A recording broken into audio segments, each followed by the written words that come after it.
الحمد للہ رب العالمین والصلاة والسلام علی اشرف خلق اللہ وسید المرسلین وعلی آلہ وصحبہ اجمعین۔ رب اشرح لی صدری ویسر لی امری واحلل عقدۃ من لسانی یفقہوا قولی۔ اللہم انفعنا بما علمتنا وعلمنا ما ينفعنا وزدنا علما، آمین یا رب العالمین۔ سورہ توبہ کے چھٹے رکوع سے ہمیں آغاز کرنا ہے۔ یہاں سے لے کر اب اس سورہ مبارکہ کے اختتام تک جو ایک مضمون چلے گا، اس میں منافقین کے حوالے سے تفصیل سے گفتگو ہے۔ جیسے پہلے بھی عرض کیا گیا تھا کہ سورہ توبہ میں جو بھی اللہ کے نبی صلی اللہ علیہ وسلم کے مخاطبین تھے، اور خاص طور پہ وہ لوگ کہ جو معاندین تھے اور مخالفین تھے، ان کے بارے میں گویا جو ڈیوائن ڈکری ہے، جو فائنل ججمنٹ ہے، اس کا تذکرہ ہے۔ سورت کے آغاز میں جو ہے وہ مشرکین کے بارے میں ججمنٹ آ گئی، اس کے بعد پھر اہل کتاب کے بارے میں فرما دیا گیا کہ حتیٰ یؤتوا الجزیۃ عن ید وہم صاغرون۔ اب آگے جو ہے منافقین اور ان کے مختلف جو شیڈز تھے ان کا بھی تذکرہ ہوگا، اور خاص طور پہ ایک مضمون جو یہاں پہ چلے گا وہ جہاد و قتال کے حوالے سے ہے، اور اس میں خاص طور پہ غزوہ تبوک کے حوالے سے گفتگو جو ہے وہ مسلسل ہوگی۔ اس کا جو پس منظر ہے وہ یہ ہے کہ نبی اکرم صلی اللہ علیہ وسلم نے صلح حدیبیہ کے بعد مختلف عمائدین کو اور مختلف جو سلطنتیں تھیں، ان کے جو بڑے تھے، ملوک تھے، ان کو خطوط لکھے۔ تو آپ نے جو بصرہ یا شام، بصرہ جو ایک شام کا علاقہ ہے، وہاں پہ شرحبیل بن عمر، جو کہ سمجھ لیں کہ رومن امپائر کا باج گزار تھا، اس عامل کے پاس آپ نے جو ہے ایلچی بھیجا سیدنا حارث بن عمر کو خط کے ساتھ۔ تو ان لوگوں نے جو ہے سرکشی کی اور آپ کے جو سفیر ہیں ان کو شہید کر دیا۔ تو نبی اکرم صلی اللہ علیہ وسلم نے پھر ایک لشکر مرتب کیا اور 3000 جو ہے وہ صحابہ کو آپ نے بھیجا، اور پھر جو ہے وہ جو غزوہ موتا کہلاتا ہے، اور جب وہاں پر پہنچے ہیں تو معلوم ہوا کہ آگے جو ہے وہ 1,00,000 رومی لشکر ہے۔ اور پھر نبی اکرم صلی اللہ علیہ وسلم نے، یعنی پہلے آپ نے بتا دیا تھا، یعنی آپ نے اس کی امارت جو دی تھی وہ سیدنا زید ابن حارثہ کو دی تھی، اور پھر فرمایا کہ اگر وہ شہید ہو جائیں تو پھر جعفر طیار ہوں گے، اور اگر وہ بھی ہو جائیں تو پھر عبداللہ بن رواحہ۔ اور پھر ایسا ہی ہوا کہ ایک ایک کر کے یہ تینوں اصحاب جو ہیں وہ شہید ہو گئے، اور پھر سیدنا خالد ابن ولید رضی اللہ تعالیٰ عنہ نے کمان اپنے ہاتھ میں لی، اور پھر ایک خاص طرح کی اسٹریٹجک ریٹریٹ کر کے بہت سے صحابہ کو بچا کر واپس لے آئے۔ تو یہ بھی ایک اس کا بیک گراؤنڈ تھا۔ اور پھر اس کے بعد جو ہے وہ نبی اکرم صلی اللہ علیہ وسلم نے جو ہے وہ آپ نے جب ظاہری بات ہے کہ ملک الروم کو بھی خط لکھا اور لوگوں کو بھی لکھا، تو اسی کے حوالے سے پھر جو ہے وہ آپ صلی اللہ علیہ وسلم نے جو ہے وہ صحابہ کرام سے کہا کہ اب ہمیں جانا ہے اور ہمیں جو ہے وہ قیصر روم سے جو ہے وہ قتال کرنا ہے۔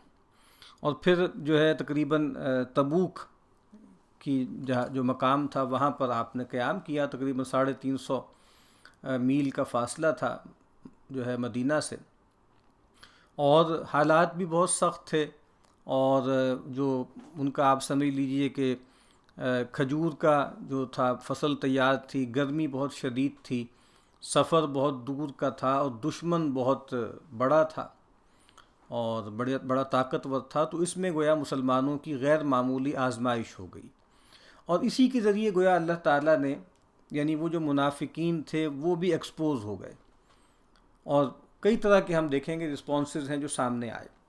اور یہ جب ہم آیات پڑھیں گے نا تو ہمیں یہ بات بھی اندازہ ہو جائے گی کہ اس میں کوئی شبہ نہیں ہے کہ اللہ تعالیٰ اپنے پیغمبر کو جب بھی کسی پیغمبر کو بھیجتے ہیں تو اللہ تعالیٰ کی خاص تائید پھر اس پیغمبر اور ان کے ساتھیوں کے ساتھ ہوتی ہے۔ لیکن قرآن مجید پڑھتے چلے آئیے تو آپ کو اندازہ ہوگا کہ بہت کچھ جو ہوتا ہے وہ بالکل ہیومن لیول پر ہوتا ہے۔ ہم دیکھ رہے ہیں کہ کس طرح کی گفتگویں ہو رہی ہیں، کیسے الزامات پرانے انبیاء اور رسول پہ لگائے جا رہے ہیں، نبی اکرم صلی اللہ علیہ وسلم پر جو ہے وہ الزامات لگائے جا رہے ہیں، آپ سے فرمائشیں کی جا رہی ہیں، آپ کے اصحاب کو پرسیکیوٹ کیا جا رہا ہے، اور طرح طرح کی ریشہ دوانی اور سازشیں جو ہیں وہ ہو رہی ہیں۔ تو اس کو آپ کو اندازہ ہوگا کہ یہ بہت جیسے ایک ہیومن ایکٹیویٹی ہے. بیچ بیچ میں ڈیوائن انٹرونشنز بھی ہو رہی ہیں. ہم پڑھ رہے ہیں کہ بدر میں ہوئی، احد میں ہوئی، احزاب میں ہوئی، اور جگہوں پر ہوئی. اللہ تعالیٰ کی نصرت آتی ہے، باقاعدہ فرشتوں کا نزول ہوتا ہے. لیکن اور بہت سی چیزیں ایسی ہیں جو بالکل لگتا ہے کہ زمین پہ قدم قدم چل کر ہوتی ہیں. تو ہم یہ کہہ سکتے ہیں کہ جب اللہ تعالیٰ اپنے پیغمبروں کو مبعوث کرتے ہیں نا، تو وہ جو دو نظام ہیں اللہ تعالیٰ کے، ایک تکوین کا نظام ہے اور ایک تشریع کا نظام ہے. ایک وہ ہے جو بیہائنڈ دا سین بہت کچھ چل رہا ہوتا ہے، اور جس کی ایک بہت ہی آپ سمجھ لیجئے واضح اور جلی مثال ہے وہ سورہ کہف میں ہم انشاءاللہ پڑھیں گے. موسیٰ اور خضر کا جو واقعہ ہے اس میں بھی جیسے کچھ بہت سے جو معاملات ہیں جو بیہائنڈ دا سین ہو رہے ہوتے ہیں، ما ورائے اسباب اللہ تعالیٰ کی جو سکیم چل رہی ہوتی ہے. تو ہم دیکھتے ہیں نا کہ 3 ایونٹس ہوئے ہیں، اور پھر اس کے بعد اللہ تعالیٰ نے گویا پردہ ہٹا کے بتایا کہ دیکھو اس کے پیچھے یہ معاملات تھے. تو جب پیغمبر آتے ہیں تو انسانی ایفرٹ بھی ہوتی ہے، اور پھر جو ہے وہ آپ سمجھ لیجئے کہ خدا تعالیٰ کی طرف سے جو ڈیوائن پروویڈنس جس کو کہا جاتا ہے، جو فضل الہی ہے، وہ بھی غیر معمولی طور پر ہوتا ہے. اور یہ ہم دیکھتے آ رہے ہیں کہ یہ مختلف گروہ ہیں جو کر رہے ہیں یہ معاملہ، اور اللہ کے نبی صلی اللہ علیہ وسلم ہیں، آپ کے مقابل میں مشرکین ہیں، اہل کتاب ہیں، منافقین ہیں، صحابہ کرام ہیں، حزب اللہ ہے، حزب الشیطان ہے. اب بدقسمتی یہ ہو گئی ہے کہ ہمارے ہاں جدید دور میں ایسے مفکر پیدا ہوئے جنہوں نے قرآن مجید کا ایک بہت بڑا حصہ ہے اس کو گویا تخصیص میں ڈال دیا. تخصیص میں ڈال دیا کہ کیا مطلب ہے کہ یہاں مشرکین سے مراد جو ہیں وہ مشرکین عرب ہی ہیں، اور جتنی بھی آیتیں مشرکوں کے بارے میں ہیں اب اس کا اطلاق رہتی دنیا تک کے مشرکوں پر ہم اس کا اطلاق نہیں کریں گے.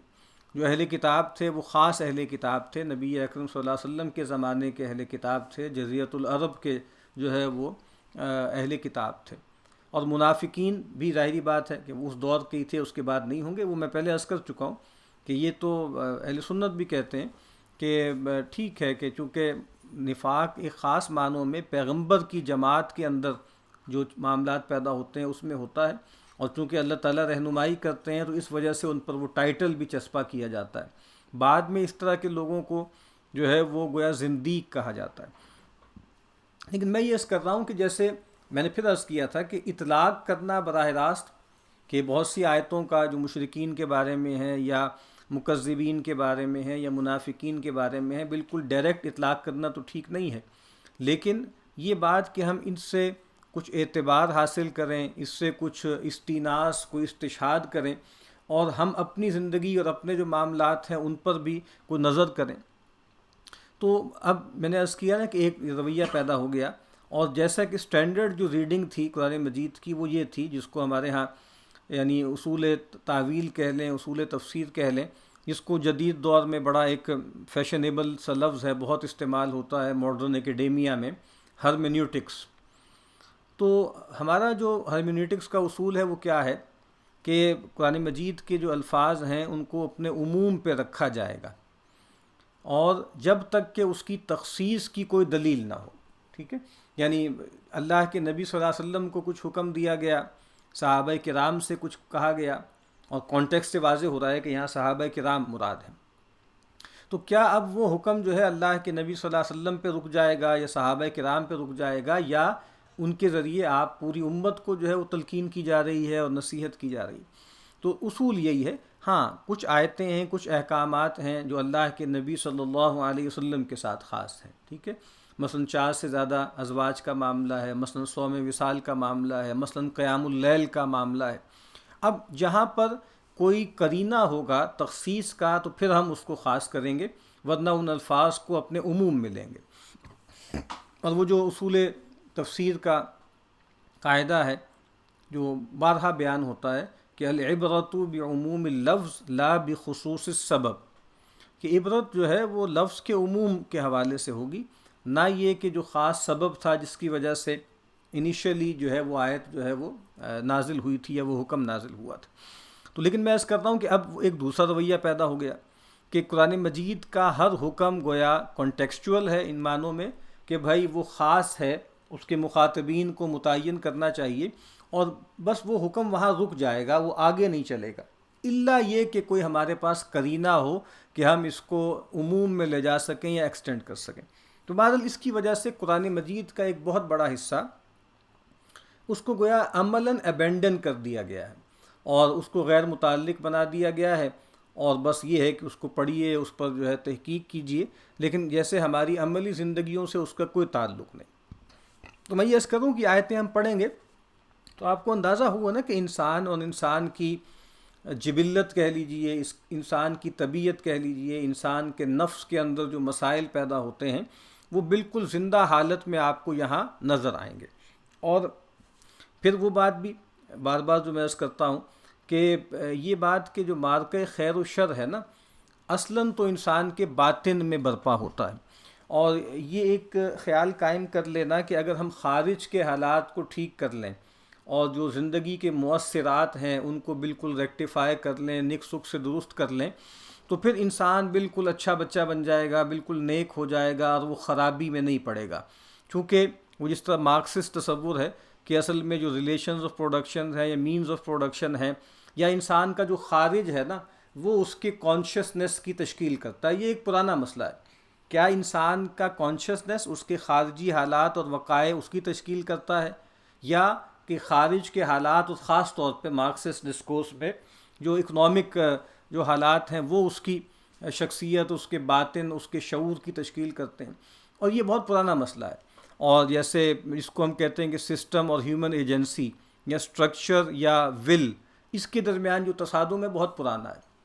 لیکن قرآن مجید ہمیں یہ بتاتا ہے کہ اصلاً تو انسان کا جو نفس ہے نا، اس نفس کے اندر جو ہے وہ فجور بھی ہے اور تقویٰ بھی ہے، اور پھر انسان کو جو فری ول دی گئی ہے جس کے بارے میں نے عرض کیا تھا کہ سیدنا آدم کے ساتھ جو سارا ایپیسوڈ ہوا ہے ابلیس کے حوالے سے جنت میں، وہ شجر ممنوعہ کے حوالے سے، اس کی بھی ایک تعبیر یہ ہے کہ اصل میں وہ فری ول کی ایکسرسائز کا بھی ایک جیسے ڈیمانسٹریشن تھا کہ آدم وہ ہوتا ہے یا انسان وہ ہوتا ہے، اور خلافت کا مطلب یہ ہوتا ہے کہ اس کو فری ول دی جائے گی، اور جب فری ول دی جائے گی تو پھر ظاہری بات ہے اس کا ابیوز بھی ہو سکتا ہے۔ اسی لیے ہم دیکھتے ہیں کہ قرآن مجید کہتا ہے کہ ہم نے اس امانت کو آسمان، زمین اور پہاڑوں پر پیش کیا، لیکن فَأَبَيْنَ أَن يَحْمِلْنَهَا، تو انہوں نے اٹھانے سے انکار کر دیا۔ کیوں انکار کر دیا؟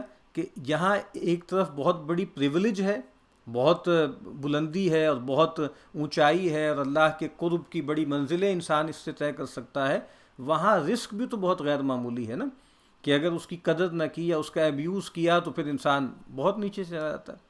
تو اس وجہ سے یہ غیر معمولی بات ہے۔ تو بہرحال میں یہ عرض کر رہا تھا کہ اب اللہ کے نبی صلی اللہ علیہ وسلم موجود ہیں، اور آپ دیکھتے ہیں کہ یہاں پر یہ غزوہ جو ہے وہ فتح مکہ کے بعد کا معاملہ ہے، غزوہ تبوک کا، لیکن اس میں آپ وہ سارے شیڈز دیکھ لیں گے۔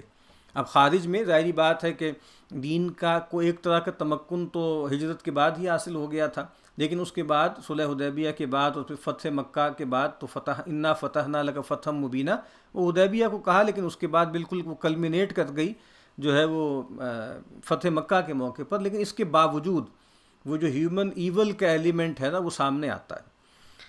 اب ہم پڑھتے ہیں اعوذ باللہ من الشیطان الرجیم، بسم اللہ الرحمن الرحیم۔ یا ایھا الذین آمنوا، اے ایمان والو، ما لکم، کیا ہوا ہے تم کو، اذا قیل لکم، جب کہیے، انفروا فی سبیل اللہ، کوچ کرو اللہ کی راہ میں، ثاقلتم الی الارض، ڈھہ جاتے ہو زمین پر۔ جب کہا جاتا ہے اللہ کے راستے میں قتال کے لیے نکلو تو تم بالکل زمین میں ہی کھبے جاتے ہو۔ زمین اب ایک تو فزیکل ہے کہ جیسے لگتا ہے کہ زمین نے تمہارے پاؤں پکڑ لیے ہیں، تم ہل نہیں سکتے، تمہیں جو ہے وہ سفر کی مقدرت تم سے ختم ہو جاتی ہے۔ اور پھر ایک معنوی طور پر بھی ہے کہ زمین کا مطلب کیا ہے، زمین جیسے علامت ہے میٹر کی، تو وہ جو آپ سمجھ لیجئے کہ بالکل مادی تقاضے ہیں وہ گویا اس کے اسیر بن جاتے ہو، بطن و فرج کے تقاضے جو ہے تمہیں روک لیتے ہیں۔ ارضیتم بالحیات الدنیا من الآخرہ، کیا ریجھے دنیا کی زندگی پر آخرت چھوڑ کر؟ کتنا اچھا ترجمہ ہے، ریجھ گئے ہو تم۔ فما متاع الحیات الدنیا فی الآخرۃ الا قلیل، سو کچھ نہیں دنیا کا برتنا آخرت کے حساب میں مگر تھوڑا، کوئی کمپیریزن نہیں ہے۔ ٹھیک ہے، ویسے دنیا بہت معنویت رکھتی ہے اور یہیں پر انسان کو وہ اعمال کرنے ہیں جو اس کو ابدی بادشاہی جو ہے وہ دلا سکتے ہیں، لیکن آخرت کے حوالے سے جب دیکھا جائے گا تو پھر کہا جائے گا کہ یہ متاع الغرور ہے، غرور ہے، اور یہ بہت تھوڑی چیز ہے۔ اللہ تنفروا يعذبكم عذابا علیما، اگر نہ نکلو گے تم کو دے گا دکھ کی مار، وَيَسْتَبْدِلْ قَوْمًا غَيْرَكُمْ، اور بدل لاوے گا اور لوگ تمہارے سوا، وَلَا تَضُرُّوهُ شَيْئًا، اور کچھ نہ بگاڑو گے اس کا، وَاللَّهُ عَلَى كُلِّ شَيْءٍ قدیر، اور اللہ سب چیز پر قادر ہے۔ یہ دین اللہ کا ہے، یہ پیغمبر اللہ کے فرستادہ ہیں، اور بہرحال اس کے معاملات کو اب جیسے توڑ تک پہنچنا ہے۔ اب تمہارا نصیبہ ہے، تم دیکھ لو کہ کیا تم اس کے اندر خیر کا باعث بنو گے یا اس کے راستے میں رکاوٹ بنو گے۔ اللہ تنصروہ، اگر تم نہ مدد کرو گے، فقد نصرہ اللہ، اگر تم مدد نہ کرو گے رسول کی، فقد نصرہ اللہ، تو اس کی مدد کی ہے اللہ نے، اذ اخرجہ الذین کفروا، جس وقت اس کو نکالا کافروں نے، ثانی اثنین، دو جان سے، جب دونوں، اذ ہما فی الغار، جب دونوں تھے غار میں، اذ یقول لصاحبہ، جب کہنے لگا اپنے رفیق کو، لا تحزن، تو غم نہ کھا، ان اللہ معنا، بے شک اللہ تعالی ہمارے ساتھ ہے۔ اب یہاں جو ایک غیر معمولی واقعہ ہے جس کو ہم کہہ سکتے ہیں نا کہ جیسے ایک واٹر شیڈ ایونٹ ہے، اور ہجرت کا جو معاملہ ہے وہ ایسے لگتا ہے کہ صرف رسول اللہ صلی اللہ علیہ وسلم کی زندگی میں نہیں، صرف اسلام کی جو سوانح ہے اس میں نہیں، بلکہ انسانیت کی گویا تاریخ میں جیسے اہم ترین ایونٹس میں سے یہ ایونٹ ہے۔ اسی لیے شاید سیدنا عمر کے زمانے میں جب یہ طے ہوا کہ اب یہ جو ہمارا کیلنڈر ہے اس میں ہم سال کا آغاز یا کریں تو کس حوالے سے کریں، تقویم کیسے طے کریں، کسی نے کہا کہ پیغمبر کی ولادت پر کریں، کسی نے کہا بعثت پہ کریں، کسی نے کہا جو ہے وہ فتح مکہ پہ کریں، تو پھر سیدنا عمر رضی اللہ تعالیٰ عنہ نے ہجرت کو متعین کیا، چونکہ بہرحال انسانی جو آپ تاریخ کا دھارا موڑنے والے جو ایونٹس ہیں نا ان میں سے ایک جو ہے وہ ہجرت ہے۔ اور وہاں گویا کہہ رہے ہیں کہ دیکھو اگر تم مدد نہیں کرو گے نا تو اللہ تعالیٰ نے تو ان حالات میں بھی اپنے پیغمبر کی مدد کی جب وہ دو میں کا ایک تھا، یعنی جب رسول اللہ صلی اللہ علیہ وسلم اور سیدنا ابو بکر جو تھے وہ غار میں تھے اور مشرکین آپ کا پیچھا کر رہے تھے، یہاں تک کہ اس غار کے بالکل دہانے پر پہنچ گئے۔ اور سیدنا ابو بکر صدیق رضی اللہ تعالیٰ عنہ نے عرض کی کہ اللہ کے نبی اگر یہ لوگ اپنے پاؤں کی طرف بھی دیکھ لیں گے نا تو ہمیں پا لیں گے، تو آپ نے فرمایا کہ یا ابا بکر ما ظنک باثنین اللہ ثالثہما، کہ اے ابو بکر تمہارا ان دو کی بابت کیا گمان ہے جن کا تیسرا اللہ ہے۔ تو فرمایا کہ لا تحزن ان اللہ معنا، قال لصاحبہ، اور یہاں جو صاحب کہا ہے وہ سیدنا ابو بکر صدیق رضی اللہ تعالیٰ عنہ کو کہا ہے، اور یہ ان کی غیر معمولی فضیلت ہے۔ اسی لیے آپ کو معلوم ہے کہ صحابہ کرام پر طعن کرنا، صحابہ کرام پر الزامات دھرنا، یہ کبیرہ گناہ ہے، بہت بڑا گناہ ہے، گمراہی ہے۔ لیکن علماء یہ لکھتے ہیں کہ سیدنا ابوبکر صدیق رضی اللہ تعالیٰ عنہ کی صحابیت پر شبہ کرنا، یا ان کے جنتی ہونے، یا ان کے جو ہے وہ اللہ کی رضا پانے کے حوالے سے اس میں شبہ کرنا، گویا وہ قرآن کا انکار ہے، کیونکہ یہاں پر ان کی بابت کہا ہے کہ اذ قال لصاحبہ لا تحزن ان اللہ معنا، تو گویا یہ پھر کفر ہے۔ باقی صحابہ کے بارے میں کوئی بات کہی جاتی ہے تو وہ کبیرہ گناہ ہے، وہ گمراہی ہے، وہ فسق ہے، لیکن یہاں پر اگر آپ کوئی بات کرتے ہیں تو گویا پھر آپ جو ہیں وہ گویا کفر کا ارتکاب کرتے ہیں، قرآن کا انکار کرتے ہیں۔ فانزل اللہ سکینتہ علیہ، پھر اللہ نے اتاری اپنی طرف سے تسکین اس پر، وَأَيَّدَهُ بِجُنُودٍ، اور مدد کو اس کی بھیجیں وہ فوجیں، لم تروہا، تم نے نہیں دیکھی، یعنی فرشتوں کے لشکر بھیجے، وَجَعَلَ كَلِمَةَ الَّذِينَ كَفَرُوا السُّفْلَىٰ، اور نیچی ڈالی بات کافروں کی۔ اب یہ ساری اس پوری جو آپ سمجھ لیجیے اللہ کے نبی صلی اللہ علیہ وسلم کی جد و جہد ہے اس کا تذکرہ ہے، یعنی پہلے بھی تائید ہوتی آئی، پھر اس کے بعد جو ہے وہ ہجرت کے معاملے میں خاص طریقے سے ہوئی، پھر بدر میں ہوئی، احد میں ہوئی، احزاب میں ہوئی، حنین میں ہوئی، ٹھیک ہے، وہ ہوتی رہی۔ سب کا نتیجہ کیا نکلا؟ اور نیچے ڈالی بات کافروں کی، وَكَلِمَةُ اللَّهِ هِيَ الْعُلْيَا، اور اللہ کی بات ہمیشہ اوپر ہے۔ وہی بات تکوینی طور پہ تو اللہ کی بات ہمیشہ اوپر ہے۔ جب رسول اللہ صلی اللہ علیہ وسلم تنہا تھے اس وقت بھی اللہ کا کلمہ ہی سربلند تھا، جب صحابہ پرسیکیوٹ ہو رہے تھے تب بھی ایسا ہی تھا، مکے میں، اس کے بعد مدینہ میں آئے۔ لیکن بہرحال اللہ تعالیٰ جب پیغمبروں کو بھیجتا ہے نا تو پھر گویا عملاً بھی دنیا میں بالکل واضح کر دیتا ہے کہ اللہ کا کلمہ ہی سربلند ہوتا ہے، اللہ کا بول بالا ہوتا ہے، اور کفر کا جو ہے وہ سر نیچا ہوتا ہے۔ واللہ عزیز الحکیم، اور اللہ زبردست ہے، حکمت والا ہے، زبردست ہے، جب چاہے کر لے، چاہتا تو مطلب پلک جھپکنے سے کم دیر میں پیغمبر مبعوث ہوتے اور سب لوگوں کی گردنیں جھک جاتی، پیغمبر مبعوث ہوتے اور جو انکار کرتا اس کو فالج ہو جاتا، یا وہ زمین اس کو اپنے اندر جو ہے وہ جذب کر لیتی، کچھ بھی ہو سکتا تھا۔ لیکن اللہ تعالیٰ زبردست تو ہے، جو چاہتا ہے کر سکتا ہے، لیکن حکیم ہے نا، اس نے دنیا جو برپا کی ہے اور یہ جو سارا معاملہ ہو رہا ہے یہ آزمائش کے لیے ہے، اس کا تقاضا ہے کہ پھر لوگوں کو ڈھیل دی جائے، مہلت دی جائے۔ انفروا خفافا و ثقالا، نکلو ہلکی اور بوجھل۔ اب ہلکی اور بوجھل کے بارے میں کیا تعویلات ہیں؟ امام ابن جریر طبری علیہ رحمہ نے مختلف اقوال نقل کیے۔ مثلا خفافاً کا ایک مطلب ہے چاہے نوجوان ہو، ثقالن کا مطلب ہے چاہے بوڑھے ہو۔ خفافاً کا مطلب کیا ہے کہ غنی ہو چاہے مسکین ہو، اب یہ گویا یہ بائنریز ہیں، چاہے مشغول ہو چاہے مشغول نہیں ہو، چاہے طبیعت میں نشاط ہو چاہے طبیعت میں جو ہے وہ نشاط نہ ہو، چاہے تم سوار ہو چاہے پیدل ہو، ٹھیک ہے، چاہے تمہارے پاس اسلحہ ہو، یعنی خفافاً کا مطلب یہ ہے کہ بغیر اسلحہ ہو، لائٹ ہو، اور ثقالن کا مطلب ہے چاہے تمہارے پاس اسلحہ ہو چاہے نہ ہو۔ تو کہتے ہیں اب یہ مختلف اس کی آپ سمجھ لیں ڈائمنشنز ہیں، اور یہ وہ چیز ہے جس کو کہا جاتا ہے تفسیر میں کہ یہ تنوع کا اختلاف ہے، ٹھیک ہے، یہ تضاد کا اختلاف نہیں ہے۔ تو مختلف باتیں ہیں، تو پھر آخر میں کہتے ہیں کہ پھر اس کا نتیجہ کیا نکلتا ہے کہ کل من کان سہلن علیہ النفر، جس کے لیے بھی چلنا سہولت والا ہو، کس وجہ سے؟ لقوتن، قوت کی وجہ سے، لقوت بدنی ہی و صحت جسمی ہی و شبابی ہی، ٹھیک ہے، اور ومن کان ذا مال، اور کہا کہ یسیر بمال و فراغ من الانشغال و قادرا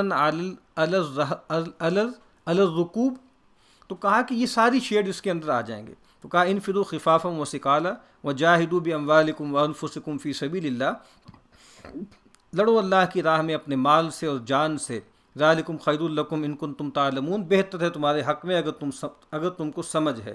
لو کان عرضا قریبا، اگر کچھ مال ہوتا نزدیک، یعنی ہوتا کہ بھئی جو ہے غنیمت ملنے کا امکان ہے اور قریب کی جگہ ہے، وہ سفراً قاصداً، اور سفر ہلکا، لتبعوکا، تو تیرے ساتھ چلتے۔ اب یہ منافقین کی طرف اشارہ ہے، یا ضعیف الایمان جو لوگ ہیں ان کے بارے میں۔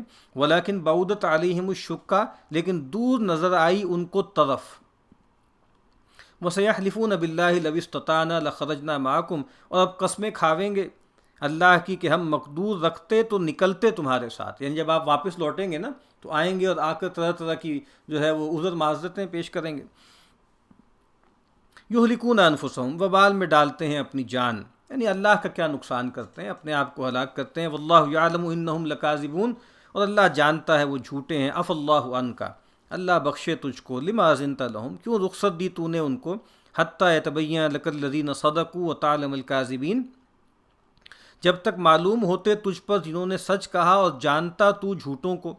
اب یہاں پر گویا نبی اکرم صلی اللہ علیہ وسلم کو خطاب کر کے کہا کہ اللہ آپ کو معاف کرے، آپ نے ان کو اجازت کیوں دی؟ یعنی اب اللہ تعالیٰ یہ چاہتے تھے کہ اس معاملے میں گویا بالکل بات واضح ہو جاتی ہے، کہا کہ حق ابطال باطل ہو جاتا اور جھوٹ سچ کی جو ہے فیصلہ ہو جاتا، لیکن نبی اکرم صلی اللہ علیہ وسلم نے اپنی جو فطری آپ کے اندر رحمت تھی، لینت تھی، اس کا مظاہرہ کیا اور ان کی عذر کو قبول کر لیا۔ اور یہاں پر بھی آپ دیکھیے نا کہ پہلے جو ہے وہ معافی اور درگزر کا بیان ہے، اس کے بعد کہا کہ آپ نے کوتاہی کی۔ اور قاضی ایاز علیہ رحمہ بہت عمدہ گفتگو کرتے ہیں اس آیت پر کہ اگر نبی اکرم صلی اللہ علیہ وسلم کو پہلے کہا جاتا کہ لما اذنت لہم، اور بعد میں جو ہے وہ معافی کا اظہار ہوتا، تو گویا اللہ کے نبی صلی اللہ علیہ وسلم کا دل ہو سکتا ہے پھٹ جاتا ہے، اس سے صدمے سے آپ جو ہے اس کو آپ سہار نہ سکتے، تو کہا عفا اللہ عنک، پہلے گویا اس کا اظہار کر دیا۔ لا یستأذنک الذین یؤمنون باللہ والیوم الآخر، نہیں رخصت مانگتے تجھ سے جو لوگ یقین رکھتے ہیں اللہ پر اور پچھلے دن پر، ان یجاہدوا باموالہم وانفسہم، اس سے کہ لڑیں اپنے مال اور جان سے، واللہ علیم بالمتقین، اور اللہ خوب جانتا ہے ڈر والوں کو۔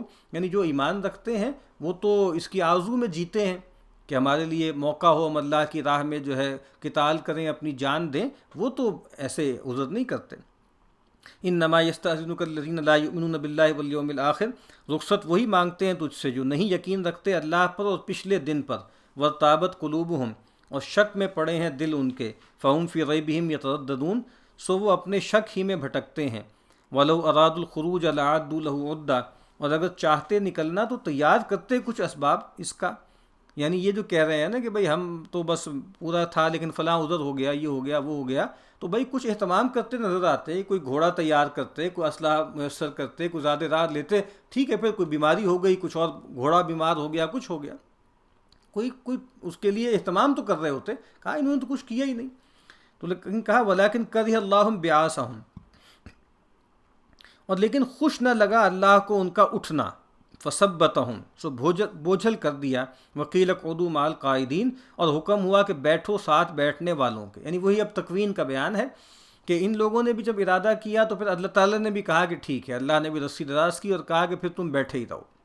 اور یہاں پر گویا اب مسلمانوں کو، صحابہ کرام کو جیسے کنسول کیا جا رہا ہے کہ یہ مت خیال کرو کہ وہ چلے جاتے تو یہ ہو جاتا اور وہ ہو جاتا، کہہ رہے ہیں کہ اچھا ہی ہوا کہ نہیں گئے، اگر جاتے تو خرابی ہی کرتے، وہ آگے بیان ہو رہا ہے، لو خرجوا فیکم ما زادوکم الا خبالا، اگر نکلتے تم میں کچھ نہ بڑھاتے تمہارا مگر خرابی، وَلَأَوْضَعُوا خِلَالَكُمْ، اور گھوڑے دوڑاتے تمہارے اندر، يَبْغُونَكُمُ الْفِتْنَةَ، بگاڑ کروانے کی تلاش میں، وہاں جا کر بھی سازشیں کرتے، وہاں جا کر بھی جو ہے وہ ریشہ دوانیوں کا شکار رہتے، وَفِيكُمْ سَمَّاعُونَ لَهُمْ، اور تم میں بعض جاسوس ہیں ان کے، وَاللَّهُ عَلِيمٌ بِالظَّالِمِينَ، اور اللہ خوب جانتا ہے بے انصافوں کو، یعنی ایک تو وہ کٹر منافق ہیں اور ایک ان کے جاسوس ہیں، ان کے ایجنٹ ہیں، ٹھیک ہے، جو ان کے آپ سمجھ لیجیے اعلی کار بنے ہوئے ہیں، لَقَدِ ابْتَغَوُا الْفِتْنَةَ مِن قَبْلُ، کرتے رہیں تلاش بگاڑ کی آگے سے، وَقَلَّبُوا لَكَ الْأُمُورَ، اور الٹتے رہے ہیں تیرے کام، حَتَّى جَاءَ الْحَقُّ،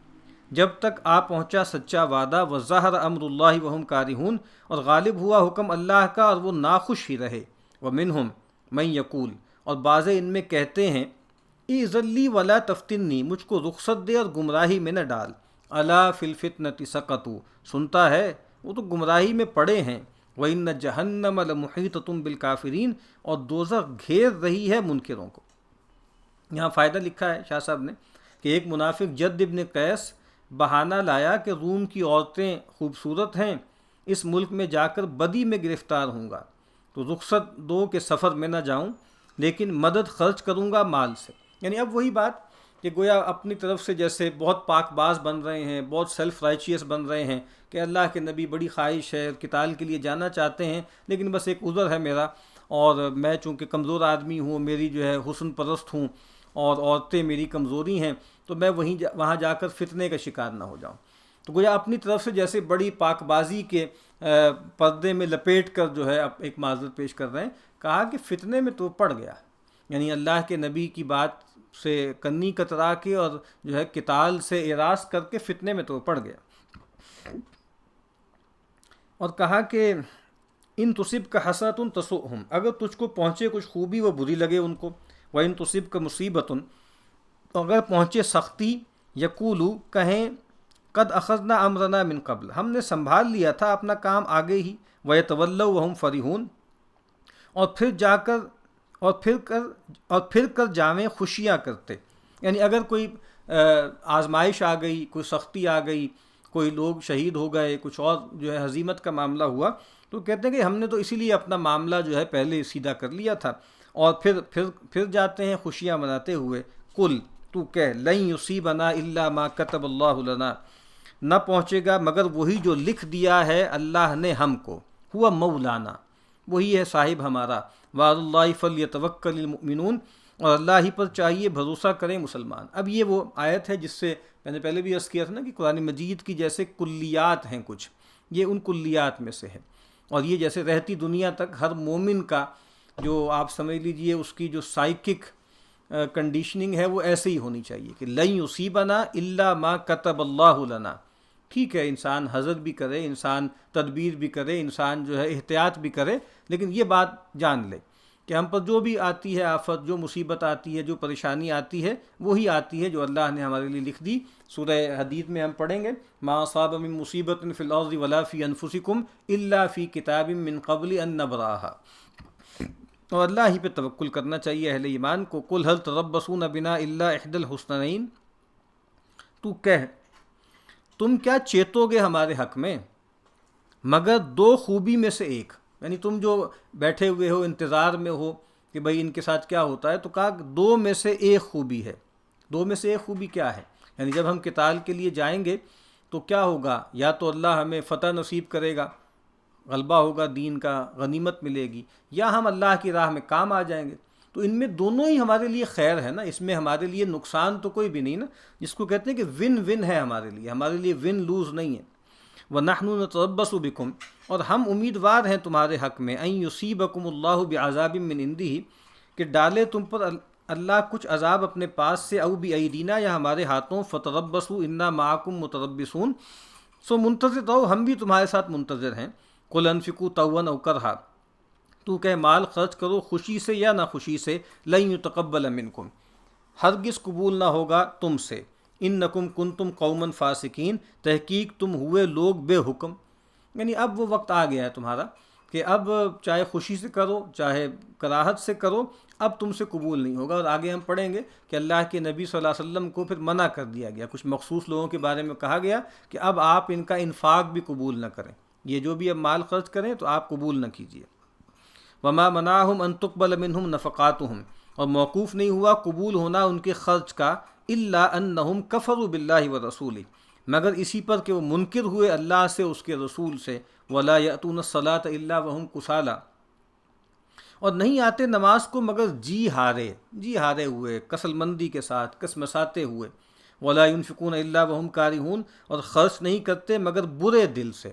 کتنا اچھا ترجمہ ہے، برے دل سے، یعنی ایمان ہے ہی نہیں، اور دکھاوے کے لیے اور جو ہے وہ لوگوں کی باتوں سے بچنے کے لیے، تنقید سے بچنے کے لیے مارے باندھے کچھ دیتے ہیں، نماز بھی پڑھتے ہیں تو دکھاوے کی، ٹھیک ہے، یراؤن الناس ولا یذکرون اللہ الا قلیلا، دکھاوا کرتے ہیں، اللہ کا ذکر نہیں کرتے مگر تھوڑا، اور انفاق بھی دکھاوے کو کرتے ہیں۔ فلا تعجبک اموالہم ولا اولادہم، سو تو تعجب نہ کر ان کے مال اور اولاد سے۔ انما یرید اللہ لیعذبہم بہا فی الحیات الدنیا، یہی چاہتا ہے اللہ کہ ان کو عذاب کرے ان چیزوں سے دنیا کے جیتے، وتزہق انفسہم، اور نکلے ان کی جان، وہم کافرون، جب تک وہ کافر ہی رہیں۔ اب یہاں فائدہ پڑھ لیں، یعنی یہ تعجب نہ کر کہ بے دین کو اللہ نے نعمت کیوں دی۔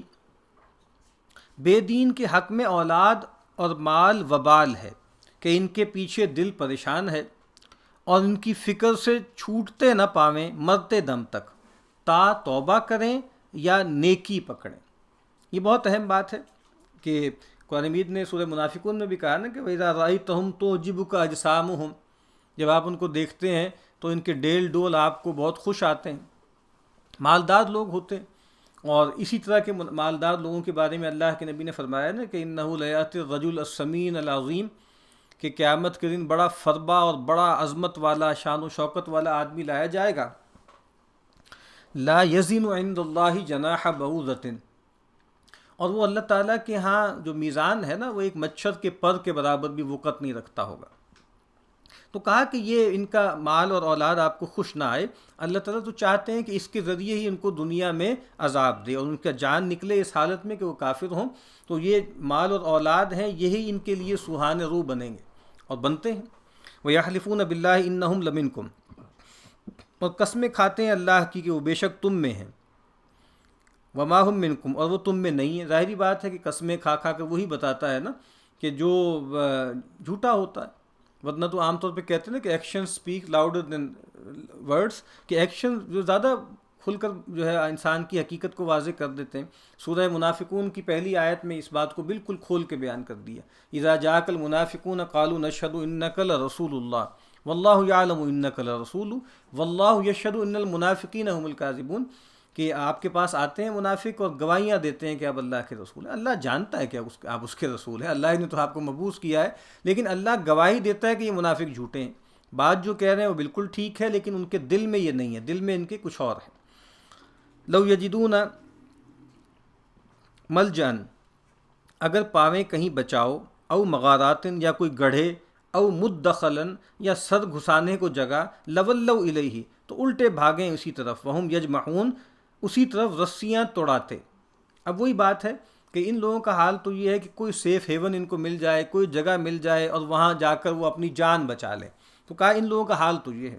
وَمِنْهُمْ مَنْ يَلْمِزُكَ فِي الصَّدَقَاتِ، اور بعض ان میں ہے کہ تجھ کو تان دیتے ہیں زکوٰۃ بانٹنے میں۔ یہاں صدقات کا ترجمہ زکوٰۃ کیا ہے، تو جو بھی انفاق ہے، غنیمت ہے، انفاق ہے، زکوٰۃ ہے، جو آپ تقسیم کرتے ہیں اس کے بارے میں تان کرتے ہیں۔ فَإِنْ أُوتُوا مِنْهَا رَضُوا، سو اگر ان کو طے اس میں سے، اگر ان کو ملے اس میں سے، رضو تو راضی ہوں، وَإِن لَّمْ يُؤْتَوْا مِنْهَا إِذَا هُمْ يَسْخَطُونَ، اور اگر نہ ملے تب ہی وہ ناخوش ہو جائیں۔ یعنی یہ وہ لوگ ہیں جو تان کرتے ہیں۔ ایک موقع پہ اللہ کے نبی صلی اللہ علیہ وسلم نے کچھ تقسیم فرمایا تو ذوالخویسرہ ایک بدبخت شخص تھا، اس نے کہا کہ اعدل یا رسول اللہ، کہ اللہ کے رسول عدل کیجئے، ایسی بڑی بدتمیزی سے، گستاخی سے کہا۔ تو آپ نے کہا ویلک ومن یعدل ان لم اعدل، آپ نے کہا بربادی ہو تمہاری، کون عدل کرے گا اگر میں عدل نہیں کروں گا۔ اور پھر سیدنا عمر رضی اللہ تعالیٰ عنہ وہ جلال میں آ گئے، انہوں نے کہا اللہ کے نبی آپ اجازت دیجئے میں اس بدبخت کا، گستاخ کا جو ہے وہ سر قلم کر دوں۔ تو آپ نے کہا داہو، چھوڑ دو اس کو۔ اور پھر کہا کہ فإن لہ اصحابا، کہا اس کے کچھ ساتھی ہیں جو آگے آئیں گے، یحتقر احدکم صلاته مع صلاتہ، کہ تم میں سے کوئی شخص اپنی نماز کو حقیر جانے گا ان کی نماز کے مقابل میں، وصیامہ مع صیامہم، اور اپنے روزے کو ان کے روزے کے مقابل بہت ہلکا جانے گا، یمرقون من الدین، وہ دین سے نکل جائیں گے، کما یمرق السہم من الرمیۃ، جیسے جو ہے وہ تیر جو ہے وہ جو نشانہ ہے اس کے آر پار ہو کے گزر جاتا ہے۔ اور اللہ کے نبی نے کہا تم دیکھتے ہو اس میں کوئی، اس کی ڈنڈی میں، اس کے آگے نوک پہ کہیں کوئی نشان دیکھتے ہو؟ کچھ بھی نہیں، یعنی دین میں آئے اور دین سے نکل گئے۔ اور یہ جیسے وہ جو خوارج ہیں ان کی طرف اشارہ ہے، وہ لوگ بھی ایسے ہی تھے، اپنے تئیں بہت سیلف رائچیس اور بہت جیسے بہت پاک باز بنتے تھے۔ اور اللہ کے نبی نے اور روایتوں میں فرمایا نا کہ یقرؤون القرآن ولا یجاوز حناجرہم، کہ قرآن بھی بہت پڑھیں گے لیکن قرآن ان کے حلقوم سے نیچے نہیں اترے گا۔ تو یہ آپ پہ تان کرتے تھے۔ اور صورتحال کیا ہے کہ مفاد پرست لوگ ہیں، جب تک آپ ان کو دے رہے ہیں تو وہ راضی ہیں، اور جب نہیں دے رہے تو ناراض ہو جاتے ہیں۔ اور اللہ کے نبی نے فرمایا نا کہ تئیس عبد الدرہم و عبد الدینار، اسی میں آگے آپ نے فرمایا کہ ان اوتیا رضی، اگر اس کو دیا جاتا ہے تو خوش ہوتا ہے، وَإِن لَّمْ يُعْطَ سخط، اور اگر نہیں دیا جاتا ناراض ہو جاتا۔ مفادات کے بندے ہیں۔ وَلَوْ أَنَّهُمْ رَضُوا مَا آتَاهُمُ اللَّهُ وَرَسُولُهُ، اگر وہ راضی ہوتے جو دیا ان کو اللہ نے اس کے رسول نے، وقالوا، اور کہتے حسبنا اللہ، بس ہے ہم کو اللہ، سیؤتین اللہ من فضل، اللہ دے رہے گا اللہ ہم کو اپنے فضل سے، ورسول، اور اس کا رسول، انا الی اللہ راغبون، ہم کو اللہ ہی چاہیے۔ کتنا اچھا ترجمہ ہے، یعنی ہمیں مال سے کیا مطلب، ٹھیک ہے مال مل جائے، نہ ملے، ہمیں اللہ چاہیے، ہم اللہ کی طرف راغب ہیں۔ انما الصدقات للفقراء، زکوٰۃ جو ہے اس کو حق ہے مفلسوں کا۔ اب یہاں صدقات جو ہے وہ زکوٰۃ کے لیے استعمال ہوا ہے، اور صدقات نافلہ بھی ہوتے ہیں، صدقات جو ہے مکتوبہ بھی ہوتے ہیں، تو زکوٰۃ جو ہے وہ فرض جو ہے وہ صدقات میں سے ہے۔ کن کے لیے؟ للفقراء والمساکین، حق ہے مفلسوں کا اور محتاجوں کا، والعاملین علیہا، اور اس کام پر جانے والوں کا، والمؤلفۃ قلوبہم، اور جن کا دل پر جانا ہے۔ کتنا اچھا ترجمہ، دل پر جانا، دل مائل کرنا۔ یعنی بہت سے لوگ ہیں، قبائل ہیں جو قریب ہیں کہ ایمان لے آئیں تو ان کے ساتھ کوئی حسن سلوک کرنا، جو ایمان لے آئے ہیں ان کو دینا۔ یعنی ایک موقع پہ نبی اکرم صلی اللہ علیہ وسلم نے کچھ تقسیم کیا، اور جو قریش کے اشیاخ تھے، بڑے لوگ تھے، لیڈر تھے، خاص طور پہ فتح مکہ کے موقع پر ایمان لانے والے کئی بڑوں کو آپ نے کافی زیادہ دیا، کچھ لوگوں کو نہیں دیا۔ تو کچھ لوگوں نے چہمگوئیاں کی کہ بھئی ان کو زیادہ دے دیا، ہمیں کم دیا، کچھ اس طرح کی باتیں بھی معاذ اللہ کہ جیسے اقربا پروری ہے، اپنی برادری کے لوگ تھے، وہ قرشی تھے تو اس وجہ سے ان کو زیادہ دیا۔ تو اللہ کے نبی صلی اللہ علیہ وسلم کھڑے ہوئے، اللہ کی حمد و ثنا کی، اور فرمایا کہ دیکھو میں بعض اوقات کچھ لوگوں کو دیتا ہوں، کچھ کو نہیں دیتا، اور کہا کہ جن کو دیتا ہوں وہ میرے نزدیک زیادہ جو ہے وہ محبوب نہیں ہے میرے، اور بلکہ بعض اوقات جن کو میں نہیں دیتا وہ مجھے زیادہ محبوب ہوتے ہیں۔ اور کرائٹیریا کیا تھا اس وقت جو میں نے تقسیم کی، تو آپ نے واضح فرما دیا۔ آپ نے کہا کہ دیکھو میں جب کچھ لوگوں کے دل میں دیکھتا ہوں کہ جزا ہے، ہلا ہے، بے چینی ہے، اور یہ ایک ڈر ہے کہ ایمان تو لے آئیں لیکن معلوم نہیں کیا ہوگا، اور کوئی فائنینشیل معاملات کیسے چلیں گے، تنگی تو نہیں آ جائے گی، تو میں ان میں گھبراہٹ دیکھتا ہوں، کمزوری دیکھتا ہوں، شیکینس دیکھتا ہوں، تو میں ان کو دیتا ہوں تاکہ اللہ تعالیٰ ان کے دل کو جما دے۔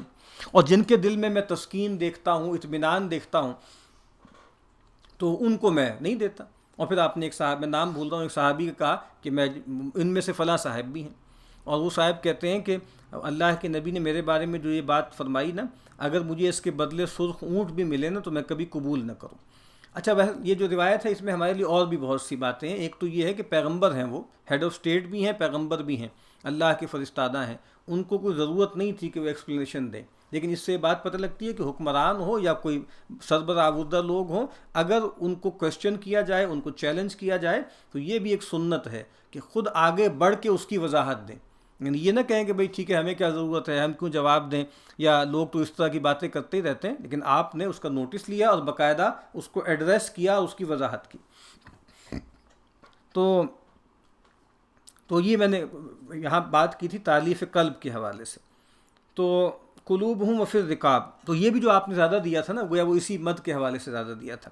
وفی الرقاب، اور گردن چھڑانے میں اس زمانے میں بڑی نیکی تھی، فک رقبہ، گردنیں چھڑانا، غلاموں کو آزاد کرنا، تو اس میں جو ہے یہ معاملہ کیا جائے۔ آج اس طرح تو نہیں ہے، لیکن جیسے غارمین جو ہیں اس کے اندر جو ہے مقروض لوگ بھی ہیں، کوئی چٹھی پڑ جاتی ہے، کوئی دیت دینی پڑ گئی، کوئی خون بہا دینا پڑ گیا، کوئی اور اس طرح کا معاملہ جرمانہ دینا پڑ گیا اور آدمی پھنس گیا اس میں، تو یہ بھی ایک بڑی مد ہے زکوٰۃ کی کہ ان لوگوں کو جو ہے اس میں اس سے نکالا جائے۔ وفی سبیل اللہ، اور اللہ کی راہ میں، جس سے مراد جو ہے وہ قتال فی سبیل اللہ ہے، اور پھر کچھ فقہا نے جیسے حج کو بھی اس میں شامل کیا ہے، کچھ نے ایکسٹینڈ کر کے علم کے حوالے سے بھی چیزیں رکھی ہیں۔ وابن السبیل، اور راہ کے مسافر کو، یعنی مسافر کو فریضۃ من اللہ، ٹھہرا دیا ہے اللہ کا، واللہ علیم حکیم، اور اللہ سب جانتا ہے، حکمت والا۔ ومنہم الذین یؤذون النبی، اور بعض ان میں بدگوئی کرتے ہیں نبی کی، ویقولون هو اذن، اور کہتے ہیں یہ شخص کان ہے۔ اب یہاں ویسے ترجمہ تو ہے کہ اذیت دیتے ہیں، اور یہاں چونکہ اذیت کی شکل کیا تھی کہ باتیں کرتے تھے، تانے دیتے تھے، یعنی معاذ اللہ مذاق اڑاتے تھے۔ تو آپ دیکھیے شاہ صاحب نے وہ جو اس کا آپ سمجھ لیجیے نا کہ مفہوم ہے یا مرادی مفہوم ہے وہ واضح کر دیا کہ بدگوئی کرتے ہیں، یہ جو ایذا دیتے ہیں وہ فزیکل مار پیٹ نہیں ہے، وہ جو ہے وہ جملے چست کرتے ہیں، وہ باتیں بناتے ہیں، اور کہتے ہیں یہ شخص کان ہے۔ قل اذن خیر لکم، تو کہ کان ہے تمہارے بھلے کو، یؤمن باللہ و یؤمن للمؤمنین، یقین لاتا ہے اللہ پر اور یقین کرتا ہے بات مسلمانوں کی، یعنی اللہ پر بھی یقین رکھتے ہیں، اور یہاں ایمان اب گویا اپنے خاص طرح سے لغوی معنی میں آیا ہے کہ بات کو مان لیتے ہیں، یعنی ٹھیک ہے مسلمان آ کر جو بھی ان سے بات کرتے ہیں، جو عذر معذرت کرتے ہیں، فیس ویلیو پہ آپ قبول کر دیتے ہیں، آپ کو پتہ بھی ہوتا ہے جھوٹ بول رہے ہیں، آپ جانتے ہیں کہ مکر کر رہے ہیں، لیکن آپ حیا کا معاملہ کرتے ہیں، معاف کر دیتے ہیں، قبول کر لیتے ہیں۔ تو کہا کہ یہ اچھا ہی ہے تمہارے حق میں نا، وَرَحْمَةٌ لِّلَّذِينَ آمَنُوا مِنكُمْ، اور مہر ہے ایمان والوں کے حق میں تم میں سے، وَالَّذِينَ يُؤْذُونَ رَسُولَ اللَّهِ لَهُمْ عَذَابٌ أَلِيمٌ، اور جو لوگ بدگوئی کرتے ہیں اللہ کی رسول کی، ان کو دکھ کی مار ہے۔ اس میں فائدہ پڑھ لیں، منافق حضرت کو تان کرتے ہیں کہ یہ شخص کان ہی رکھتا ہے، یعنی معاذ اللہ سمجھ فہم نہیں ہے، بس کان ہی ہیں، تو حضرت اپنے وقار سے جھوٹے کا جھوٹ پہچانتے بھی تو نہ پکڑتے، یعنی وہی وقار، اور تغافل کرتے۔ تغافل اگر ہم پڑھیں نا ہمارے اسلاف کا کلام، تو ایک تغافل پسندیدہ ہے، اور وہ تغافل یہی والا ہوتا ہے کہ تغافل آپ دیکھ بھی رہے ہیں کہ ایک آدمی آپ کو جو ہے وہ تھوڑا سا کہیں نقصان پہنچا رہا ہے، اور دنیاوی معاملات میں ہے، آپ کہتے ہیں کوئی بات نہیں، ٹھیک ہے، فائدہ اٹھا لے، چھوٹا آدمی ہے، گھٹیا آدمی ہے، فائدہ اٹھا لے۔ اسی طریقے سے پتہ ہوتا ہے کہ یہ آدمی مکار ہے، جھوٹا ہے، میرے ساتھ پہلے بہت کچھ کر چکا ہے، لیکن آدمی ایسے بیہیو کرتا ہے جیسے اس کو کچھ پتہ ہی نہیں ہے اس کی سازشوں کا۔ تو یہ بہت بڑا وصف ہے، یہ تغافل جو ہے یہ بہت پازیٹیو وصف ہے۔ وہ بیوقوف جانتے کہ انہوں نے سمجھا نہیں، سو اللہ نے فرمایا کہ یہ خو نبی کی تمہارے حق میں بہتر ہے، نہیں تو اول تم پکڑے جاؤ، یعنی ابتدائی میں پکڑے جاؤ، یہی ماخوذ ہو۔ یحلفون باللہ لکم لیرضوکم، قسمیں کھاتے ہیں اللہ کی تمہارے آگے کہ تم کو راضی کریں، یعنی صحابہ کرام کے سامنے آ کر اپنی کمٹمنٹ اور اپنی وفاداری کے لیے قسمیں کھاتے ہیں۔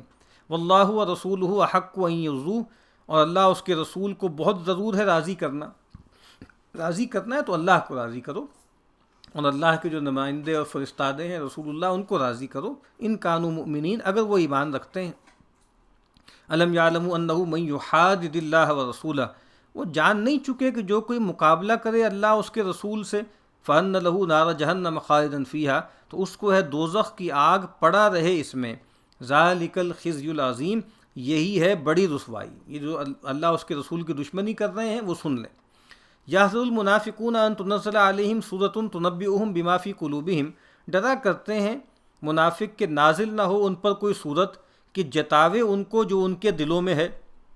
قل استہزئوا، تو کہ ٹھٹھے کرتے رہو، ان اللہ مخرج ما تحذرون، اللہ کھولنے والا ہے جس چیز کا تم کو ڈر ہے۔ اب منافق جو ہیں وہ ڈرتے ہیں کہ کہیں ان پر، ان صحابہ پر نازل تو نہیں ہوگا نا قرآن، اللہ کے نبی پر ہوگا، اور اللہ کے نبی صحابہ کو مطلع کر دیں، چاہے جو ہے وہی خفی چاہے وہی جلی، کہ بتا دیں کہ بھئی یہ لوگ مکار ہیں، یہ فریبی ہیں، یہ دغا باز ہیں۔ تو کہا کہ ابھی تم ہنسی مذاق میں لگے رہو، تم اپنی طرف سے جو ہے وہ ٹھٹھا کر رہے ہو نا۔ انہوں نے سورہ بقرہ کے شروع میں ہم نے پڑھا تھا، انما نحن مستہزئون، ہم تو بھائی ان سے ٹھٹھا کر رہے ہیں، کھیل رہے ہیں۔ تو کہا کہ پڑے رہو اس میں، اور اللہ تعالیٰ ظاہر کر دے گا جس سے تم ڈرتے ہو۔ وَلَئِن سَأَلْتَهُمْ لَيَقُولُنَّ إِنَّمَا كُنَّا نَخُوضُ وَنَلْعَبُ، اور جو تو ان سے پوچھے تو کہیں ہم تو بول چال کرتے تھے اور کھیل۔ نخوض کا ترجمہ کیا ہے؟ بول چال، گپ شپ تھا، باتیں تھیں جی، اور ہم کو سیریس تھوڑی تھے، ہم تو ہنسی مذاق کر رہے تھے۔ قل، تو کہہ، اب اللہ، کیا اللہ سے، و آیاتہ، اور اس کے کلام سے، و رسولہ، اور اس کے رسول سے، کنتم تستہزئون، اس کے رسول سے ٹھٹے کرتے تھے۔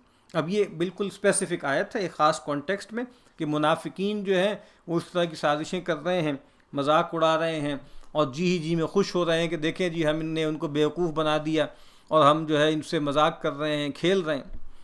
تو کہا کہ کس سے کھیل رہے ہو؟ یہ جو تلاعب ہے نا، یہ کس سے ہے؟ یہ اللہ سے اور اس کی آیات سے، اس کے رسول سے استہزاء کر رہے ہو۔ تو یہ جو ٹکڑا ہے نا، قل اب اللہ و آیاتہ و رسولہ کنتم تستہزئون، یہ ایک ابدی حکم ہے کہ آج بھی ایسا ہو رہا ہے۔ بہت سے لوگ جو مسلمانوں جیسے ان کے نام ہیں، وہ اللہ کا مذاق اڑاتے ہیں، رسول کا مذاق اڑاتے ہیں، قرآن مجید کی آیات کا مذاق اڑاتے ہیں، اور کئی مرتبہ ایسا ہوتا ہے کہ براہ راست نہیں اڑاتے، اور وہ علماء اور مولوی اور ملا اس طرح کی ٹائٹلز رکھ کے جو ہے وہ دین کا مذاق اڑاتے ہیں۔ لیکن کچھ بالکل جو ہے دریدہ دہن ہے، وہ بالکل کھل کر بھی، کھلے عام بھی مذاق اڑاتے ہیں اللہ رسول کا اور قرآن مجید کی آیات کا۔ تو کہا کہ کیا ان سے تم ٹھٹھا کرتے ہو؟ لا تعتذروا، بہانے مت بناؤ، قد کفرتم بعد ایمانکم، تم کافر ہو گئے ایمان لا کر، ان نعفو عن طائفۃ منکم۔ اب دیکھیں، ایک وہ گروہ ہے جس کے بارے میں منافقین کے ہم نے پڑھا تھا کہ انہوں نے کبھی ایمان کو چکھا بھی نہیں، ٹھیک ہے، وہ آئے تھے سازش کرنے، وہ جب قرآن مجید کہتے ہیں دخلوا بالکفر وہم قد خرجوا بھی، داخل بھی جب ہوئے تھے دائرہ اسلام میں تو کفر کے ساتھ ہی تھے، اور نکلے بھی کفر کے ساتھ، ایمان کبھی لائے نہیں۔ لیکن اب یہ ایک دوسرا گروہ ہے جو بالکل ان کا ایجنٹ بن گیا، ان کے ساتھ لگ گیا، ان کے اس ساری پلاننگ کا حصہ بن گیا۔ اب کہا کہ تم ایمان لانے کے بعد کفر کر چکے، یہ بھی ایک گروہ تھا۔ ان نعفو عن طائفۃ منکم، اگر ہم معاف کریں گے تم میں بعضوں کو، یعنی اگر تم میں سے کچھ لوگ جو ہے وہ ان کو خیال آ جائے، رجوع کر لیں تو ہم معاف کر دیں گے۔ نعذب طائفتم، لیکن البتہ مار بھی دیں گے بعضوں کو، یعنی بعضوں کو ہو سکتا ہے معاف کر دیں، بعضوں کو ہم پکڑ لیں، اور یہ بھی ہو سکتا ہے کہ آخرت میں تو سب کو پکڑیں گے، اگر رجوع نہیں کیا تو سب کو پکڑیں گے، لیکن ہو سکتا ہے دنیا میں جو ہے کچھ کو سے درگزر کر دیں اور کچھ کو نمونہ عبرت بنا دیں۔ کیوں؟ بِأَنَّهُمْ كَانُوا مُجْرِمِينَ، اس پر کہ وہ گناہ گار تھے۔ اس کا فائدہ پڑھ لیں، کہتے ہیں جو کوئی دین کی باتوں میں ٹھٹھا کرے اگرچہ دل سے منکر نہ ہو، وہ کافر ہوا۔ اب کتنی سخت بات شاہ صاحب کہہ رہے ہیں کہ جو دین کی باتوں میں ٹھٹھا کرے چاہے دل میں منکر نہ ہو تو وہ کافر ہوا، نہیں تو منافق البتہ ہوا، کم سے کم منافق تو ہوا وہ۔ دین کی بات میں ظاہر و باطن با ادب رہنا ضرور ہے، یہ بہت اہم جملہ ہے۔ دین کی بات میں ظاہر و باطن با ادب رہنا ضرور ہے، اس معاملے میں ہنسی ٹھٹھا نہیں ہونا چاہیے۔ بہت مشہور واقعہ ہے، بہت سے لوگوں نے نقل کیا، اختر شیرانی بڑے ایک محقق جو ہے حافظ محمود شیرانی کے بیٹے تھے، لیکن بہرحال شراب میں پڑے رہے، ہر وقت دھت رہتے تھے. اور جیسے ہوتا ہے آج کل بھی ہوتا ہے کہ جب شراب چڑھی ہوئی ہوتی ہے تو جو یار دوست ہوتے ہیں نا ارد گرد، وہ پوچھتے ہیں کہ بھئی فلاں کے بارے میں کیا کہتے ہیں، فلاں کے بارے میں کیا کہتے ہیں. اور اس وقت آدمی نشے میں ہوتا ہے تو ایک ایک کی گت بنا رہا ہوتا ہے، تو لوگ مزے لیتے ہیں. اسی طرح اختر شیرانی کا واقعہ بھی ہے کہ وہ شراب میں دھت تھے تو کسی نے کہا فلاں کے بارے میں، فلاں کے بارے میں، تو بالکل ان کے ساتھ جو ہے وہ بہت سخت سخت باتیں شروع کی. تو اسی دوران کسی نے جو ہے وہ کہہ دیا کہ جی رسول اللہ کے بارے میں کیا کہتے ہیں صلی اللہ علیہ وسلم. تو ایک دم انہوں نے شراب پھینکی اور دھتکارا اس کو کہ دفع ہو جاؤ، خبردار. یعنی ان کے بارے میں کوئی بات جو ہے وہ میں یعنی کوئی ہلکی بات میں سن بھی نہیں سکتا، کر بھی نہیں سکتا. تو آپ دیکھیے نا، یہ وہ ایمان ہے کہ جیسے آپ دیکھیں نا کہ ایسی دیوانگی میں بھی یہ فرزانگی ظاہر ہو گئی نا، کہ ٹھیک ہے بہرحال وہ کہیں بیچ تو تھا نا اللہ رسول سے تعلق کا، تو آپ دیکھیے کہ پھر وہ ظاہر ہو گیا. اور اس میں بھی وہ جو ایک مشہور حدیث ہے نا، وہ بھی ایک دم میرے ذہن میں آ گئی کہ بعض اوقات لوگوں کا ظاہر دیکھ کر یا ان کے اعمال دیکھ کر ان کے بارے میں کوئی آخری ججمنٹ نہیں دینی چاہیے. اور اس میں وہ بالکل صحیح حدیث ہے کہ ایک صاحب ہیں جو شراب پیتے تھے، پھر پکڑے جاتے، کوئی ان کو مارا پیٹا جاتا، پھر جو ہے چھوڑ دیا جاتا، پھر پیتے، پھر پکڑے جاتے. تو اسی طرح 2-3 مرتبہ ہوا ایک صاحب کے ساتھ. تو جب ان کو مارا جا رہا تھا اللہ کے نبی کے حکم سے، تو کسی نے کہہ دیا کہ بھئی اللہ اس کو ہلاک کرے، اس کو اس سے رہا نہیں جاتا، اور پھر جو ہے وہ اس ضلالت میں پڑ جاتا ہے. تو اللہ کے نبی نے کہا کہ نہیں، ایک تو آپ نے کہا کہ بھئی شیطان کی مدد نہ کرو اس کے خلاف، اس طرح کی بات کر کے کہیں ایسا نہ ہو کہ شیطان اس پر غالب آ جائے، وہ ڈھیٹ بن جائے اور وہ یہ سمجھے کہ بھئی مجھے انہوں نے لا خیرہ قرار دے دیا تو پھر ٹھیک ہے میں برا بن کے دکھاتا ہوں. اور دوسری بات آپ نے فرمائی کہ نہیں، اس کو چھوڑ دو، یہ اللہ اس کے رسول سے محبت کرتا ہے. تو اللہ اس کے رسول سے محبت کرنے والا عمل میں کمزور ہو سکتا ہے، ٹھیک ہے، بے عمل بھی ہو سکتا ہے، بد عمل بھی ہو سکتا ہے، لیکن اللہ سے تعلق ہو، رسول سے تعلق ہو، یہ بہت قیمتی چیز ہے اور اس کی قدر کرنی چاہیے. ابھی ذرا 2 منٹ کا وقفہ کر لیتے ہیں، اس کے بعد پھر انشاءاللہ.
اللہ اکبر. بسم اللہ اولہ و آخرہ. المنافقون والمنافقات بعضهم من بعض. منافق مرد اور عورتیں سب کی ایک چال ہے. کتنا اچھا ترجمہ ہے، ایک دوسرے میں سے ہیں، سب کی ایک چال ہے، ایک جیسے ہیں. یہ کیا کرتے ہیں؟ یأمرون بالمنکر، سکھاویں بات بری، وینہون عن المعروف، اور چھڑاویں بھلی سے. کتنا اچھا ترجمہ ہے، منع کریں، روکیں، یعنی برائی سکھا رہے ہیں، برائی سجھا رہے ہیں، اور اگر کوئی بھلا کام کر رہا ہے تو وہ اس سے چھڑا رہے ہیں، اس سے منع کر رہے ہیں. وَيَقْبِضُونَ أَيْدِيَهُمْ، اور بند رکھیں اپنی مٹھی سے. یعنی مراد یہ کہ انفاق ہی نہیں کرتے، جیب کی طرف ان کا ہاتھ ہی نہیں جاتا، بخیل ہیں. نسوا اللہ فنسیہم، بھول گئے اللہ کو سو وہ بھول گیا. پہلے بھی عرض کیا تھا، یہ مشاکلت کا اسلوب ہوتا ہے. اللہ بندوں کا اللہ کو بھولنا اس کا کچھ اور مطلب ہے، اللہ کا بندوں کو بھول جانا اس کا مطلب کچھ اور ہے. یعنی بندے بھول جاتے ہیں، یاد نہیں رکھتے، غفلت میں پڑتے ہیں. اللہ بھول جاتا ہے یعنی اللہ تعالیٰ التفات نہیں کرتا، اللہ تعالیٰ نگاہ عنایت نہیں کرتا، اللہ تعالیٰ جو ہے ان کو دھتکار دیتا ہے. ان المنافقین هم الفاسقون، ان کو تحقیق منافق وہی ہیں بے حکم. وہ بھول گیا ان کو. ان المنافقین هم الفاسقون، تحقیق منافق وہی ہیں بے حکم. یہاں کا فائدہ پڑھ لیں. کہتے ہیں یعنی بے اعتقاد کی صلاحیت کیا معتبر ہے، اس کو فاسق ہی کہیے. صلاحیت کا مطلب کیا ہے؟ صالحیت، نیکی، بھلائی، جو کچھ تھوڑا بہت وہ کرتے بھی ہیں نا، تو کہا کہ وہ فسق ہی ہے. وہ بھی ان کے ہاں ان کے اعمال نامے میں نیکیوں کی صورت میں نہیں لکھا جائے گا، بلکہ ریاکاری کر رہے ہیں، دکھاوا کر رہے ہیں. پہلے بھی میں نے عرض کیا تھا اہل ایمان کے بارے میں آگے آئے گا کہ وہ ایک دوسرے کے اولیاء ہیں. ہم نے کفار کے بارے میں کہا تھا کہ کفار ایک دوسرے کے اولیاء ہیں. بہرحال وہ سچے ہوتے ہیں، کچھ حق کے لیے، کچھ باطل کے لیے، اور اسی عصبیت کی وجہ سے ان کے درمیان آپس میں بانڈنگ بھی ہوتی ہے. جبکہ میں نے پہلے عرض کیا تھا کہ منافق جو ہیں وہ کسی کے سگے نہیں ہیں، وہ صرف مفادات کے ہیں اور اسی کے ساتھ وہ لگے رہتے ہیں. اور مطلب ویسے ضمن عرض کرتا ہوں، ہمارے ہاں جو آج کل ایک لفظ بہت بولا جاتا ہے نا، سول سوسائٹی، تو سول سوسائٹی کو اگر علمی طور پہ پڑھیے نا تو آپ کو پتہ لگے گا کہ سول سوسائٹی کا مطلب بھی کیا ہوتا ہے، مفادات کی بنیاد پر ایک دوسرے سے جڑنا. پہلے لوگ جوڑتے تھے ان بنیادوں پر جو بہت پرماننٹ ہوتی تھی. دین تو ہے ہی ایک بڑی بنیاد، لیکن اس سے پہلے خون کی بنیاد ہوتی تھی، اور یعنی ریس جس کو ہم کہتے ہیں کہ آپ کا گوشت ہے، آپ کی ہڈی ہے، آپ کا خون ہے جو آپ کو جوڑتا ہے. پھر کوئی علاقہ بھی جوڑتا ہے، ٹھیک ہے، پھر کوئی نظریہ جوڑتا ہے، اور نظریے میں سب سے بڑی چیز کیا ہے، یعنی ایک خاص معنوں میں وہ دین ہے. لیکن اب جو ہے سول سوسائٹی کا مطلب کیا ہے کہ مفادات کے لیے آپ جڑتے ہیں آپس میں. اور ڈاکٹروں کا ادارہ ہے، وکیلوں کا ادارہ ہے، ٹھیک ہے، طلبہ کا ادارہ ہے، اساتذہ کا ادارہ ہے، اور وہ سب جڑے ہوئے ہیں کس بنیاد پر؟ بھانت بھانت کے لوگ ہیں، یعنی ویسے برادریاں ہیں، آپس میں مٹ بھیڑ ہے، ان کی علاقے ہیں، ان کی آپس میں چپکلیشیں ہیں، مذاہب مختلف ہیں، کچھ بھی ہے، لیکن کیا چیز ان کو جوڑے ہوئے مفادات کے لیے. یعنی کوئی ایک وکیل کے ساتھ کوئی واقعہ ہو جائے گا، چاہے جتنی مرضی اس نے زیادتی کی ہو، اگر وہ کہیں پکڑا جائے یا کچھ ایسا معاملہ ہو تو آپ دیکھتے ہیں کہ پورے پاکستان کے جو باز ہیں وہ بند ہو جائیں گے.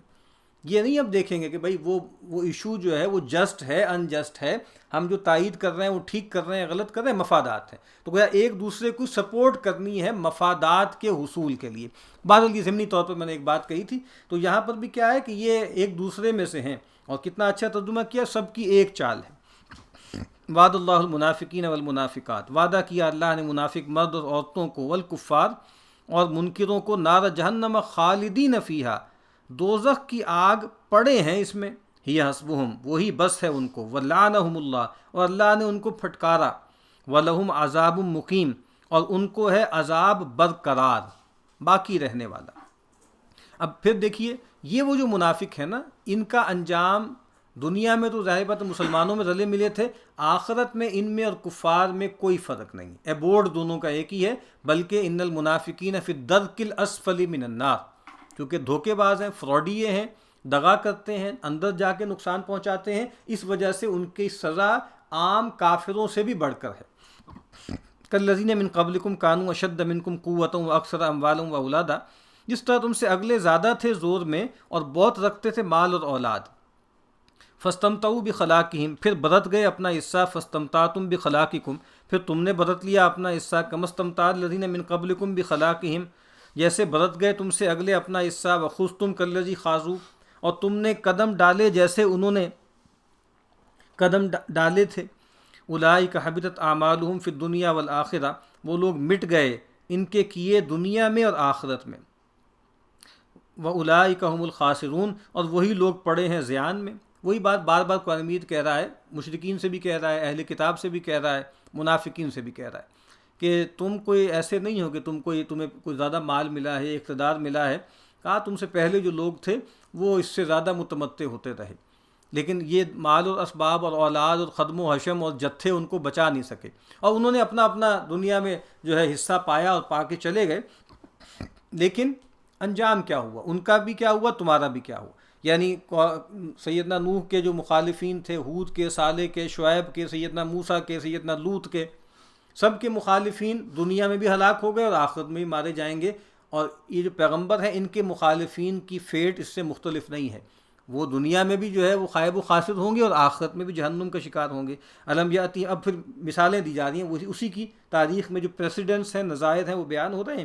الم یاتہم نبأ الذین من قبلہم قوم نوح وعاد وثمود، کیا پہنچا نہیں ان کو احوال اگلوں کا، نوح کا اور عاد کا اور سمود کا، وقوم ابراہیم و اصحاب مدین، اور قوم ابراہیم کا اور مدین والوں کا، والمؤتفقات، اور الٹی بستیوں کا. یہاں اس سے مراد قوم لوط کی بستیاں ہیں جن کو الٹا مارا گیا. اتتہم رسلہم بالبینات، پہنچے ان پاس ان کے رسول صاف حکم لے کر. فما کان اللہ لیظلمہم، پھر اللہ ایسا نہ تھا کہ ان پہ ظلم کرتا. ولیکن کانوا انفسہم یظلمون، لیکن وہ اپنے پر آپ ظلم کرتے تھے. اب پورا جو ایپیسوڈ ہے ایک آیت میں بتا دیا. رسولوں کو بھیجا اپنے قوموں کی طرف، پھر کیا ہوا، رسول آئے واضح نشانیاں لے کر، پھر کیا ہے انہوں نے انکار کر دیا، انہوں نے اپنے اوپر ظلم کیا، اور پھر کیا ہوا کہ پھر اللہ تعالیٰ نے ان کو دنیا میں ہلاک کر دیا. والمؤمنون والمؤمنات، اور ایمان والے مرد اور عورتیں، بعضهم اولیاء بعض، ایک دوسرے کے مددگار ہیں، ان کا ولایت کا تعلق آپس میں ہے. یعنی وہی بات کہ ولایت کا تعلق ان کا کفار کے ساتھ نہیں ہے، اہل کتاب کے ساتھ نہیں ہے، مشرکین کے ساتھ نہیں ہے، منافقین کے ساتھ نہیں ہے. یأمرون بالمعروف وینہون عن المنکر، سکھاتے ہیں نیک بات اور منع کرتے ہیں بری سے. یعنی وہ جو ہمارے ہیں نا کہ تولا و تبرہ یا الولا والبرا، یہ بہت اہم تھیم ہے قرآن مجید کا. اللہ کے دوستوں کے ساتھ محبت کا تعلق، ولایت کا تعلق، اللہ کے دشمنوں سے دشمنی رکھنا، اور اللہ کے جو دشمن ہیں ان سے اعلان برات کرنا. وَيُقِيمُونَ الصَّلَاةَ، اور کھڑی رکھتے ہیں نماز، وَيُؤْتُونَ الزَّكَاةَ، اور دیتے ہیں زکوٰۃ، وَيُطِيعُونَ اللَّهَ وَرَسُولَهُ، اور حکم میں چلتے ہیں اللہ کے اور اس کے رسول کے. أُولَٰئِكَ سَيَرْحَمُهُمُ اللَّهُ، وہ لوگ ان پر رحم کرے گا اللہ. إِنَّ اللَّهَ عَزِيزٌ حَكِيمٌ، البتہ اللہ زبردست ہے، حکمت والا ہے. یعنی یہ وہ لوگ ہیں جو مرحوم ہوں گے. وہی بات یہود کا خیال تھا کہ وہ مرحوم ہوں گے، پیغمبروں کی اولاد ہیں. مشرکین کا خیال تھا کہ وہ مرحوم ہوں گے، کن معنوں میں کہ ہمارے بت ہیں، ہمیں بچا لے جائیں گے. ہؤلاء شفاعؤنا عند اللہ، منافقین جو مالدار ہیں وہ سمجھتے تھے کہ بھئی جیسے دنیا میں ہمیں نوازا گیا ہے وہاں بھی نوازا جائے گا. تو اس سب کی نفی ہے. اللہ کس پر رحم کرے گا؟ ان لوگوں پر. اور آج یہ آیت ہم سے بھی مخاطب ہے. یہ اوصاف ہم اپنے اندر پیدا کریں تو اس کا مطلب یہ ہے کہ ہمیں پورا حق ہے کہ ہم اللہ تعالیٰ کی رحمت کے امیدوار ہوں. اور اگر ہم اس میں سے کچھ بھی نہ کریں، نہ ولایت باہمی ہو، نہ امر بالمعروف ہو، نہ نہی المنکر ہو، نہ اقامت صلاۃ ہو، نہ ایتاء زکوٰۃ ہو، نہ اللہ اس کے رسول کی اطاعت ہو، تو پھر یہ ایک امنیہ ہے، یہ پھر جو ہے ایک رجا نہیں ہے، پھر یہ ایک ایسی چیز ہے کہ جو دھوکے میں انسان کو ڈالتی ہے. وعد اللہ المؤمنین والمؤمنات جنات تجری من تحتها الانہار، وعدہ دیا اللہ نے ایمان والے مردوں اور عورتوں کو، جنات تجری من تحتها الانہار، باغ بہتی ہیں نیچے ان کی نہریں، خالدین فیہا، رہا کریں ان میں، ومساکن طیبۃ فی جنات عدن، اور مکان ستھرے رہنے کے باغوں میں، ورضوان من اللہ اکبر، اور رضامندی اللہ کی سب سے بڑی، اس سے بڑی چیز کوئی نہیں ہے. یعنی جب اہل جنت میں پہنچ جائیں گے تو اللہ تعالیٰ ان سے مخاطب ہوں گے اور پوچھیں گے کیا تم خوش ہو؟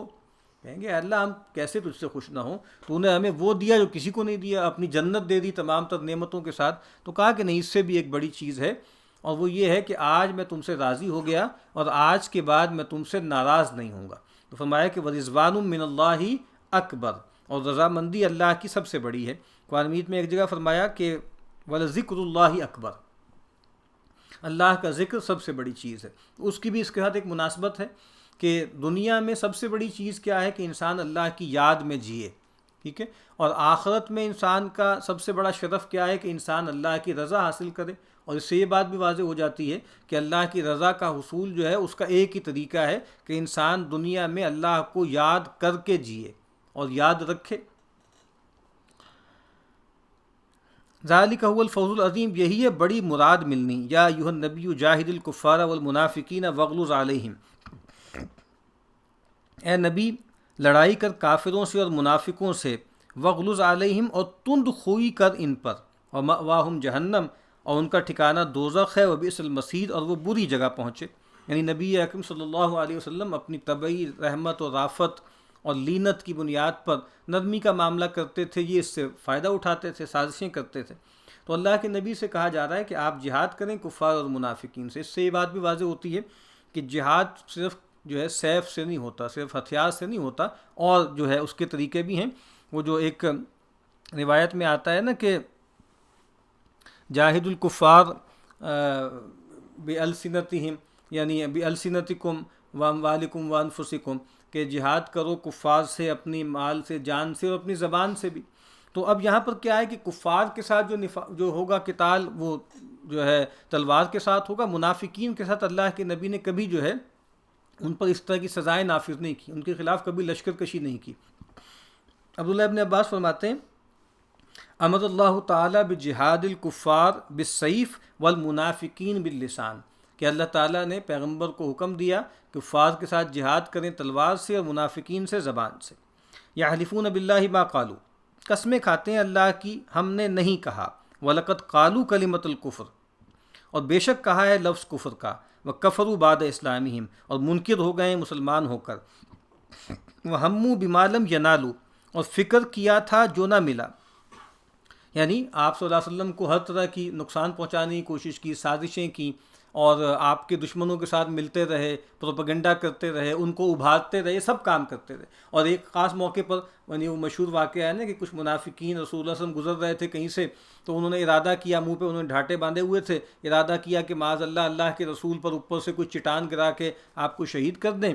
تو اللہ تعالیٰ نے اپنے پیغمبر کو بتا دیا، اور آپ نے سیدنا حذیفہ کو ان کے نام بتایا کہ جا کے ان کو جو ہے ان کے ساتھ معاملہ کرو۔ تو پھر وہیں سے پھر وہ منافقین کے نام سیدنا حذیفہ کے علم میں آئے، اور پھر وہیں سے وہ صاحب السر نبی قرار پائے کہ اللہ کے نبی صلی اللہ علیہ وسلم نے ان کو کچھ منافقین کے نام بتائے۔ تو کہا کہ بہت کچھ کرنے کی کوشش کی انہوں نے جس میں وہ کامیاب نہیں ہو سکے۔ وما نقموا الا ان اغناہم اللہ ورسولہ من فضلہ اور یہ سب کرتے ہیں بدلہ اس کا کہ دولت مند کر دیا ان کو اللہ نے اور اس کے رسول نے اپنے فضل سے۔ یعنی یہ کیوں کر رہے ہیں؟ اس وجہ سے کر رہے ہیں کہ یہ مالدار ہو گئے، ان میں سے کئی کمزور فقیر تھے، فتوحات ہوئیں، ان کو بھی اس میں سے حصہ ملا۔ تو اب جب یہ مالدار ہو گئے ہیں تو اب گویا اللہ اس کے رسول ہی سے دشمنی کاٹ لی۔ فَإِن يَتُوبُوا يَكُ خَيْرًا لَهُمْ تو اگر توبہ کریں تو بھلا ہے ان کے حق میں۔ وَإِن يَتَوَلَّوْا يُعَذِّبْهُمُ اللَّهُ عَذَابًا أَلِيمًا فِي الدُّنْيَا وَالْآخِرَةِ اور اگر نہ مانیں گے تو مار دے گا ان کو اللہ دکھ کی مار دنیا میں اور آخرت میں۔ وَمَا لَهُمْ فِي الْأَرْضِ مِن وَلِيٍّ وَلَا نَصِيرٍ اور نہیں ان کا روئے زمین میں کوئی حمایتی نہ مددگار۔ وَمِنْهُمْ مَنْ عَاهَدَ اللَّهُ اور بعضے ان میں وہ ہیں کہ عہد کیا تھا اللہ سے، لئن آتانا من فضل اگر دیوے ہم کو اپنے فضل سے، لنصدقن تو ہم خیرات کریں گے، وَلَنَكُونَنَّ مِنَ الصَّالِحِينَ اور ہو رہیں گے ہم نیکی والوں میں۔ فَلَمَّا آتَاهُم مِّن فَضْلِ پھر جب دیا ان کو اپنے فضل سے، بخلوا بِہ اس میں بخل کیا، وَتَوَلَّوْا اور پھر گئے، وَهُم مُعْرِضُونَ اور پھر گئے ٹلا کر۔ فَعَاقَبَهُمْ نِفَاقًا فِي قُلُوبِهِمْ إِلَى يَوْمِ يَلْقَوْنَهُ پھر اس کا اثر رکھا نفاق ان کے دل میں جس دن تک اس سے ملیں گے، یعنی اللہ سے ملیں گے۔ کیوں؟ بما اخلف اللہ ما وعدوہ اس پر کہ خلاف کیا اللہ سے جو وعدہ دیا، وبما کانوا یکذبون اور اس پر کہ بولتے تھے جھوٹ۔ اب یہاں پر منافقین کا ایک اور رویہ سامنے آ رہا ہے، اور اس کی جیسے مثال کے طور پر ایک صاحب تھے، ان کا تذکرہ جو ہے وہ تفسیری روایات میں آتا ہے کہ ثعلبہ بن حاطب ایک صاحب تھے، اور انہوں نے یہ دعا کی اور اللہ کے نبی سے بھی کہا کہ ادعو اللہ ان یرزقنی مالا کہ اللہ کے نبی آپ ذرا دعا کیجئے کہ اللہ تعالیٰ مجھے مال دے دے۔ تو آپ نے توجہ دلائی، آپ نے کہا وہی حق یا ثعلبہ ہماری خرابی ہو اے ثعلبہ، قلیل تودی شکرہ خیر من کثیر لا تطیقہ کہا کہ تھوڑا ہو اور جس کا شکر تم ادا کرتے رہو، یہ اس کثیر سے زیادہ ہے کہ جس کی شکر کی تمہیں مقدرت نہ ہو، استطاعت نہ ہو۔ لیکن ان صاحب نے اصرار کیا تو اللہ کے نبی نے دعا بھی کر دی، پھر ان کو مال بھی دے دیا، لیکن پھر جو ہے وہ سرکش ہو گئے وہ صاحب، اور پھر جب انفاق کا موقع آیا یا زکوٰۃ کی ادائیگی کا موقع آیا تو کنی کترانے لگے، اور پھر بعد میں اللہ کے نبی صلی اللہ علیہ وسلم نے بھی ان سے قبول نہیں کیا، اور پھر سیدنا ابو بکر کے زمانے میں بھی اپنی زکوٰۃ لے کر آتے رہے تو انہوں نے قبول نہیں کی، سیدنا عمر کے زمانے میں آتے رہے تو آپ نے قبول نہیں کی، سیدنا عثمان کے ساتھ بھی یہی ہوا، اور پھر اسی میں حساب چلے گئے۔ لیکن یہ عمومی ایک رویہ ہے منافقین کا کہ وہ اللہ سے وعدے کرتے ہیں، معاہدہ کرتے ہیں، کہ اللہ تو ہمیں نوازے گا تو ہم خوب صدقہ کریں گے، بہت اچھے ہو جائیں گے، لیکن جب اللہ نوازتا ہے تو پھر اعراض کرتے ہیں۔ اور پھر میں عرض کرتا ہوں کہ اب یہ مائنڈ سیٹ ختم تو نہیں ہوا نا، یہ مائنڈ سیٹ تو آج بھی موجود ہے کہ اللہ تعالیٰ سے بڑے معاہدے کیے جاتے ہیں، اللہ تعالیٰ سے بڑی کمٹمنٹس کی جاتی ہیں، اور جب اللہ تعالیٰ نواز دیتا ہے پھر اللہ کو بھلا دیتے ہیں۔ تو یہ رویہ پھر کیا ہے، بہت خطرے کی بات ہے نا، کہ کتنی سخت بات بس فرمائی کہ پھر قیامت تک اللہ تعالیٰ نے ان کے دل میں نفاق ڈال دیا۔ محترم ڈاکٹر اسحاق احمد صاحب علیہ رحمہ وہ بھی اس آیت کو، یعنی جو مسلمانوں نے پاکستان ہے اجتماعی طور پر ان کے حوالے سے بھی کہتے تھے کہ ان کو بھی توجہ کرنی چاہیے کہ مسلمانوں کی ایک بڑی تعداد نے بہرحال اللہ تعالیٰ سے یہ کہا، مانگا کہ اللہ اگر تو ہمیں جو ہے ہندو اور انگریز کی دوہری غلامی سے نکال دے، ہمیں ایک آزاد وطن دے دے، تو ہم جو ہے وہ تیرے دین کا بول بالا کریں گے اور اپنی آزادی سے گویا جئیں گے، اور دین پر چلنے میں کوئی رکاوٹ نہیں ہوگی۔ اور پھر اللہ نے یہ کیا کہ بالکل جیسے خاص طرح سے اپنے جو ہے ایسے اسباب پیدا کیے کہ جو ہے وہ آزادی کا معاملہ ہو گیا، لیکن اس کے بعد پھر دین کے ساتھ جو رویہ ہم نے اختیار کیا وہ سب کے سامنے۔ تو انفرادی اور اجتماعی دونوں سطحوں پر یہ رویہ پایا جاتا ہے کہ اللہ سے کمٹمنٹ کی جاتی ہے اور پھر بعد میں اس کو بٹرے کیا جاتا ہے۔ الم یعلموا ان اللہ یعلم سرهم ونجواهم، جان نہیں چکے کہ اللہ جانتا ہے ان کا بھید اور مشورہ، وان اللہ علام الغیوب، اور یہ کہ اللہ جاننے والا ہے ہر چھپے کا۔ الذین یلمزون المتطوعین من المؤمنین فی الصدقات، وہ جو تان کرتے ہیں دل کھول کر خیرات کرنے والے مسلمانوں کو، والذین لا یجدون الا جہدہم، اور ان پر جو نہیں رکھتے مگر اپنی محنت کا، کیا کرتے ہیں، فیسخرون منہم، پھر ان پر ٹھٹھے کرتے ہیں، سخر اللہ منہم، اللہ نے ان سے ٹھٹھا کیا، وَلَهُمْ عَذَابٌ علیم، اور ان کو دکھ کی مار ہے۔ اب یہ بھی منافقین کا رویہ ہے کہ جب ایسا معاملہ ہوا، سیدنا عبد الرحمن بن عوف رضی اللہ تعالی عنہ جو ہے وہ بہت سا مال لے کر آ گئے، تو ان پر جو ہے یہ کہا کہ بھئی یہ معاذ اللہ ریاکار ہیں۔ ایک صحابی جو ساری رات ایک جو ہے انصاری کا باغ سینچا انہوں نے، اور پھر ان کو ایک جو ہے ایک سا بھر یا ایک جیسے ایک سیر جو ہے وہ کھجور لے کر آ گئے۔ ان کو کہا کہ اللہ تعالیٰ غنی ہے ان کی اس کھجور سے، یعنی معاذ اللہ، یعنی اللہ تعالیٰ کے کام رکا ہوا تھا، بس یہ ایک سیر کھجور جو ہے اس کی کثرت تھی۔ تو اور اللہ کے نبی صلی اللہ علیہ وسلم نے وہ ایک سیر کھجور جو ہے وہ سارے جو بھی انفاق جمع ہوا تھا اس پہ ڈال دی، اور کہا کہ یہ اس سب پہ بھاری ہے۔ تو کہا کہ ان کا کام کیا ہے، ان کا کام مذاق اڑانا ہے۔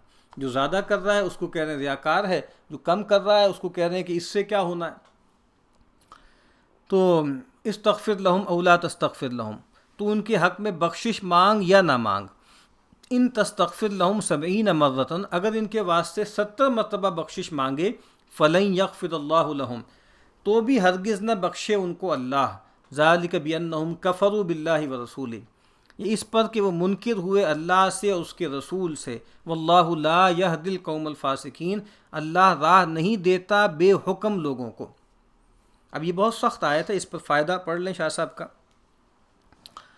کہ یہاں سے فرق نکلتا ہے۔ اب یہ بہت اہم فائدہ ہے، کہتے ہیں یہاں سے فرق نکلتا ہے اعتقاد کا اور گناہ گار کا۔ یعنی یہ جو منافقین تھے یہ کٹر منافق تھے، یہ اعتقادی منافق تھے۔ تو کہتے ہیں یہاں سے فرق پتہ لگتا ہے کہ اعتقاد کی خرابی کتنی بڑی چیز ہے، اور ایک عام گناہ گاری کتنی، وہ بھی بڑی چیز ہے، لیکن فرق ہے درجے کا۔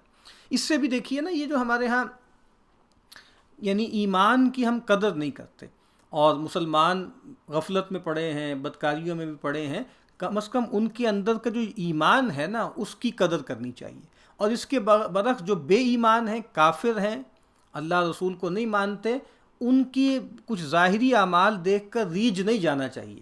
ہم یہ عام کر رہے ہیں اس وقت، اور جگہ جگہ آپ دیکھتے ہیں کالمز میں اور بلاگز میں اور فیس بک کی پوسٹ پہ کہ جناب یہ ہیں لوگ مسلمان، یہ کر رہے ہیں، وہ کر رہے ہیں، فلاں کر رہے ہیں، ڈھماک کر رہے ہیں، اور یہ جن کو آپ جہنمی کر رہے ہیں، دیکھیں کتنے اچھے لوگ ہیں، کتنے پولائٹ لوگ ہیں، کس طرح جو ہے وہ کیو میں کھڑے ہوئے ہیں اور کس طرح ڈسپلن کی پیروی کر رہے ہیں۔ تو یہ بہت بڑا مسئلہ پیدا ہو گیا ہے ہمارے دماغوں میں۔ اب یہاں یہ فائدہ پڑھیے، کہتے ہیں کہ جی یہاں سے فرق نکلتا ہے اعتقاد کا اور گناہ گار کا۔ گناہ کون سا ہے کہ پیغمبر کے بخشائے سے نہ بخشا جاوے۔ اب دیکھیے، آدمی خود بھی استغفار کر لے تو بخشا جائے گا نا، عمل کوئی بڑے سے بڑا، کس کو کہا ہے کہ نہیں بخشے گا؟ شرک کو کہا ہے نا، شرک عقیدے کی خرابی ہے، عمل کی تو نہیں ہے، ٹھیک ہے۔ تو کہا کہ کون، اور یہ تو پیغمبر سے کہا گیا ہے کہ یہ تو جو معافی مانگے سو مانگے، آپ بھی اگر ان کے لیے استغفار کریں گے تو نہیں بخشا جائے گا۔ تو اور بے اعتقاد کو پیغمبر کی 70 استغفار فائدہ نہ کرے۔ اب جو بے اعتقاد لوگ بھروسہ کریں پیغمبر کی شفاعت پر کس دلیل سے؟ مثلا آدمی سے بدی ہو یا نماز روزہ نہ ہو اور وہ شرمندہ ہے اور نادم ہے تو وہ گناہ گار ہے، اور جو کوئی بد کام کو عیب نہ جانے۔ اب یہ سنیے، یعنی ایک ہے جو بے عمل ہے، بے عملی ہے یا بد عملی ہے، لیکن شرمندہ ہے، کوتاہ سمجھتا ہے اپنے آپ کو، سرکشی نہیں ہے، تمرد نہیں ہے، انکار نہیں ہے، ٹھیک ہے، لیکن جو کوئی بد کام کو عیب نہ جانے اور فرض خدا کو کرنا نہ کرنا برابر سمجھے اور کرنے والوں کو تان کرے، وہ بے اعتقاد ہے۔ اب وہی بات، ایک تو وہ ہے نا کہ جو ہیں ہی جھوٹ موٹ کے مسلمان، آج بھی ہیں ایسے، ایک وہ ہیں کہ جو ٹھیک ہے مسلمانوں کے گھر پیدا ہوئے ہیں لیکن دین کا مذاق اڑا کے، اللہ رسول کا مذاق اڑا کے، شاعر دینی کا مذاق اڑا کے، حج کا آپ دیکھتے نہیں، عید الاضحیٰ آتی ہے تو ایک طوفان برپا ہو جاتا ہے، قربانی کو لوگ نشانے پہ رکھ لیتے ہیں، حج کا موقع آتا ہے حج کو ریڈیکیول کیا جاتا ہے، رمضان کا موقع آتا ہے تو رمضان کے بارے میں کہ جناب یہ جو لوگ ہیں یہ کیسے ترقی کر سکتے ہیں، یہ کیسے آگے جا سکتے ہیں، سال میں جو ہے وہ ایک مہینہ تو ان کی پروڈکٹیوٹی بالکل ختم ہو جاتی ہے۔ یہ کیا ہے؟ یہ بے ایمان لوگ ہیں، اور کہا کہ یہ پھر اور یہ ساری حرکتیں کر رہے ہیں نا آج لوگ، یعنی نام نہاد مسلمان ہیں کئی ایک ایسے جو یہ ساری حرکتیں کر رہے ہیں۔ اب یہ سن لیں کہ یہ آیت کیا ہے اور کتنی سخت ہے۔ فرح المخلفون بمقعدہم خلاف رسول اللہ۔ اب وہ جو تبوک میں پیچھے بیٹھے رہے تو کہا خوش ہوئے پچھاڑی ڈالے گئے بیٹھ رہ کر خلاف رسول اللہ، جدا رسول اللہ سے، وَكَرِهُوا أَن يُجَاهِدُوا بِأَمْوَالِهِمْ وَأَنفُسِهِمْ فِي سَبِيلِ اللَّهِ، کہ لڑیں اپنے مال سے اور جان سے اللہ کی راہ میں، وَقَالُوا لَا تَنْفِرُوا فِي الْحَرِّ، اور بولے مت کوچ کرو گرمی میں، قُلْ نَارُ جَهَنَّمَ أَشَدُّ حَرًّا، تو کہہ دوزخ کی آگ اور سخت گرم ہے، لَوْ كَانُوا يَفْقَهُونَ، اگر ان کو سمجھ ہوتی۔ یعنی یہ لوگ جو ہیں وہ خود میں نکل نہیں رہے، دوسروں کو بھی روک رہے ہیں، اور اللہ کے نبی کو بھی سجھا رہے ہیں کہ بھئی ابھی ذرا موسم اچھا ہونے دیں اس کے بعد نکلیے گا، اور گویا گرمی سے جو ہے وہ گھبرا رہے ہیں۔ تو کہا کہ اے نبی ان سے کہہ دیجئے کہ جہنم کی آگ کہیں زیادہ گرم ہے۔ اللہ کے نبی نے فرمایا کہ جو تمہاری اپنی دنیا کی آگ ہے نا، جہنم کی آگ اس سے 69 گنا زیادہ جو ہے وہ گرم ہے شدت میں اور حدت میں۔ فَلْيَضْحَكُوا قَلِيلًا وَلْيَبْكُوا كَثِيرًا، سو ہنس لے میں تھوڑا اور رویں بہت سا۔ یعنی اس وقت تو ہنسی ٹھٹھا کر رہے ہیں، تالیاں پیٹ رہے ہیں، دیکھیے جی معاذ اللہ کیسے بیوقوف بنایا، آ گئے جا کر ہم نے معافی مانگ لی، توبہ تلہ کر لی اور انہوں نے معاف کر دیا، دیکھیں جی کیسے ہم نے ان کو بنا لیا۔ تو کہا کہ بڑے ہنس رہے ہیں، چاہیے یہ کہ روئیں، بدعمالیوں پہ روئیں، اپنی جو ہے نامرادی پہ روئیں۔ جزاء بما كانوا یکسبون، بدلہ اس کا جو کماتے تھے۔ فَإِذْ رَجَعَكَ اللَّهُ إِلَىٰ طَائِفَةٍ مِّنْهُمْ، سو اگر پھر لے جاوے تجھ کو اللہ کسی فرقے کی طرف ان میں سے، فَاسْتَأْذَنُوكَ لِلْخُرُوجِ، یعنی دوبارہ آپ کوئی جنگی مہم ہو اور پھر یہ فَاسْتَأْذَنُوكَ لِلْخُرُوجِ، پھر یہ رخصت چاہیں تجھ سے نکلنے کو، اب کہیں کہ جی ٹھیک ہے یہ قریب کا معاملہ ہے، غنیمت کے بھی بڑے امکانات ہیں تو ہم آپ چلیں آپ کے ساتھ۔ فَقُلْ لَن تَخْرُجُوا مَعِيَّ أَبَدًا، تو کہہ ہرگز نہ نکلو گے میرے ساتھ کبھی، وَلَن تُقَاتِلُوا مَعِيَّ عَدُوًّا، اور نہ لڑو گے میرے ساتھ کسی دشمن سے۔ کیوں؟ اِنَّكُمْ رَضِيتُمْ بِالْقُعُودِ أَوَّلَ مَرَّةٍ، تم کو پسند آیا بیٹھ رہنا پہلی بار، فَاقْعُدُوا مَعَ الْخَالِفِينَ، سو بیٹھے رہو ساتھ پچھاڑی والوں کے۔ کہا کہ جب موقع تھا اس وقت تم نہیں نکلے، اب جو ہے وہ گویا جسے ہم کہتے ہیں نا کہ تم پر سے تمہارے لیے جو مہلت تھی وہ ختم ہو گئی۔ وَلَا تُصَلِّ عَلَىٰ أَحَدٍ مِّنْهُمْ مَاتَ أَبَدًا، اور نہ نماز پڑھ ان میں کسی پر جو مر جاوے کبھی، وَلَا تَقُمْ عَلَىٰ قَبْرِهِ، اور نہ کھڑا ہو اس کی قبر پر، إِنَّهُمْ كَفَرُوا بِاللَّهِ وَرَسُولِهِ، وہ منکر ہوئے اللہ سے اس کے رسول سے، وَمَاتُوا وَهُمْ فَاسِقُونَ، اور مرے ہیں بے حکم۔ یہ واقعہ بھی ہوا کہ عبداللہ ابن ابی جب مرا ہے تو ان کے صاحبزادے صادق الایمان تھے، وہ آ گئے اور کہا کہ جی آپ جنازہ پڑھا دیں، آپ نے بلکہ اپنا کرتا بھی دے دیا، اس نے کسی موقع پہ سیدنا عباس کو، آپ کے چچا کو کرتا دیا تھا تو آپ نے اس کا بدلہ بھی دیا۔ تو پھر سیدنا عمر رضی اللہ تعالیٰ عنہ نے آپ کو روکنا چاہا کہ بھئی اللہ کے نبی یہ تو منافق ہے، بلکہ یہ تو آپ سمجھ لیجیے منافقوں کا سردار ہے اور آپ اس کی نماز پڑھا رہے ہیں۔ اور اللہ نے تو آپ کو کہہ دیا ہے کہ آپ 70 مرتبہ بھی استغفار کریں. تو کہا کہ بھئی اگر جو ہے مجھے اختیار دیا گیا ہے، اور اور ایک موقع پہ آپ نے کہا کہ اگر مجھے معلوم ہو جائے کہ 70 سے زیادہ مرتبہ میں استغفار کرنے سے وہ بخشے جائیں گے تو میں پھر استغفار ان کے لیے کر لوں گا. تو بعد آپ نے جو معاملہ ہو گیا تو پھر آپ کو یہاں روک دیا گیا کہ آپ جو ہے ان میں سے کسی کی نماز نہ پڑھیے. وَلَا تُعْجِبْكَ أَمْوَالُهُمْ وَأَوْلَادُهُمْ، اور تعجب نہ کر ان کے مال اور اولاد سے. انما یرید اللہ ان یعذبہم بہا فی الدنیا، یہ آیت تھوڑے فرق سے پہلے بھی آ چکی ہے. اللہ یہی چاہتا ہے کہ عذاب کرے ان کو ان چیزوں سے دنیا میں. وَتَزْهَقَ أَنفُسُهُمْ وَهُمْ کافرون، اور نکلے ان کی جان جب تک کافر ہی رہیں. وَإِذَا أُنزِلَتْ سُورَةٌ، اور جب نازل ہوتی ہے کوئی صورت، ان آمنوا باللہ، کہ یقین لاؤ اللہ پر، وجاہدوا مع رسولہ، اور لڑائی کرو اس کے رسول کے ساتھ. استأذنک اولو الطول منہم، رخصت مانگتے ہیں مقدور والے ان کے، جن کو مقدرت ہے، جن کے پاس گھوڑا بھی ہے، جن کے پاس اسلحہ بھی ہے، جن کے پاس زاد راہ بھی ہے، جن کے پاس پیچھے گھر والوں کے لیے سامان بھی ہے، وہ اجازت مانگتے ہیں. وقالوا ذرنا نکم مع القاعدین، اور کہتے ہیں کہ ہم کو چھوڑ دے، رہ جاویں ساتھ بیٹھنے والوں کے. رضوا بان یکونوا مع الخوالف، خوش آیا کہ رہ جاویں ساتھ پچھلی عورتوں کے، یعنی اس طرح عورتیں اور بچے جو کہ جہاد و قتال جن پہ فرض نہیں ہے، جن کو منع کیا گیا ہے، ان کے ساتھ بیٹھے رہے. وَطُبِعَ عَلَىٰ قُلُوبِهِمْ، اور مہر ہوئی ان کے دل پر. فَهُمْ لَا يَفْقَهُونَ، سو ان کو بوجھ نہیں. لیکن الرسول والذین آمنوا معہ، لیکن رسول اور جو ایمان لائے ساتھ اس کے، جاہدوا باموالہم وانفسہم، لڑے ہیں اپنے مال اور جان سے. وَأُولَٰئِکَ لَهُمُ الْخَيْرَاتُ، اور انہی کو ہیں خوبیاں. وَأُولَٰئِکَ هُمُ الْمُفْلِحُونَ، اور وہی پہنچے مراد کو. اعد اللہ لہم جنات تجری من تحتها الانہار، تیار رکھے ہیں اللہ نے ان کے واسطے باغ، بہتی ہیں نیچے ان کے نہریں. خالدین فیہا، رہا کریں ان میں. ذالک الفوز العظیم، یہی ہے بڑی براد ملنی. وجاء المعذرون من الاعراب لیؤذن لہم، اور آئے بہانے کرتے گنوار، یہاں بدوؤں کا ترجمہ کیا کیا؟ گنوار. لیؤذن لہم، تاکہ رخصت ملے. وقعد الذین کذبوا اللہ ورسولہ، اور بیٹھ رہے جو جھوٹے ہوئے اللہ سے اور رسول سے.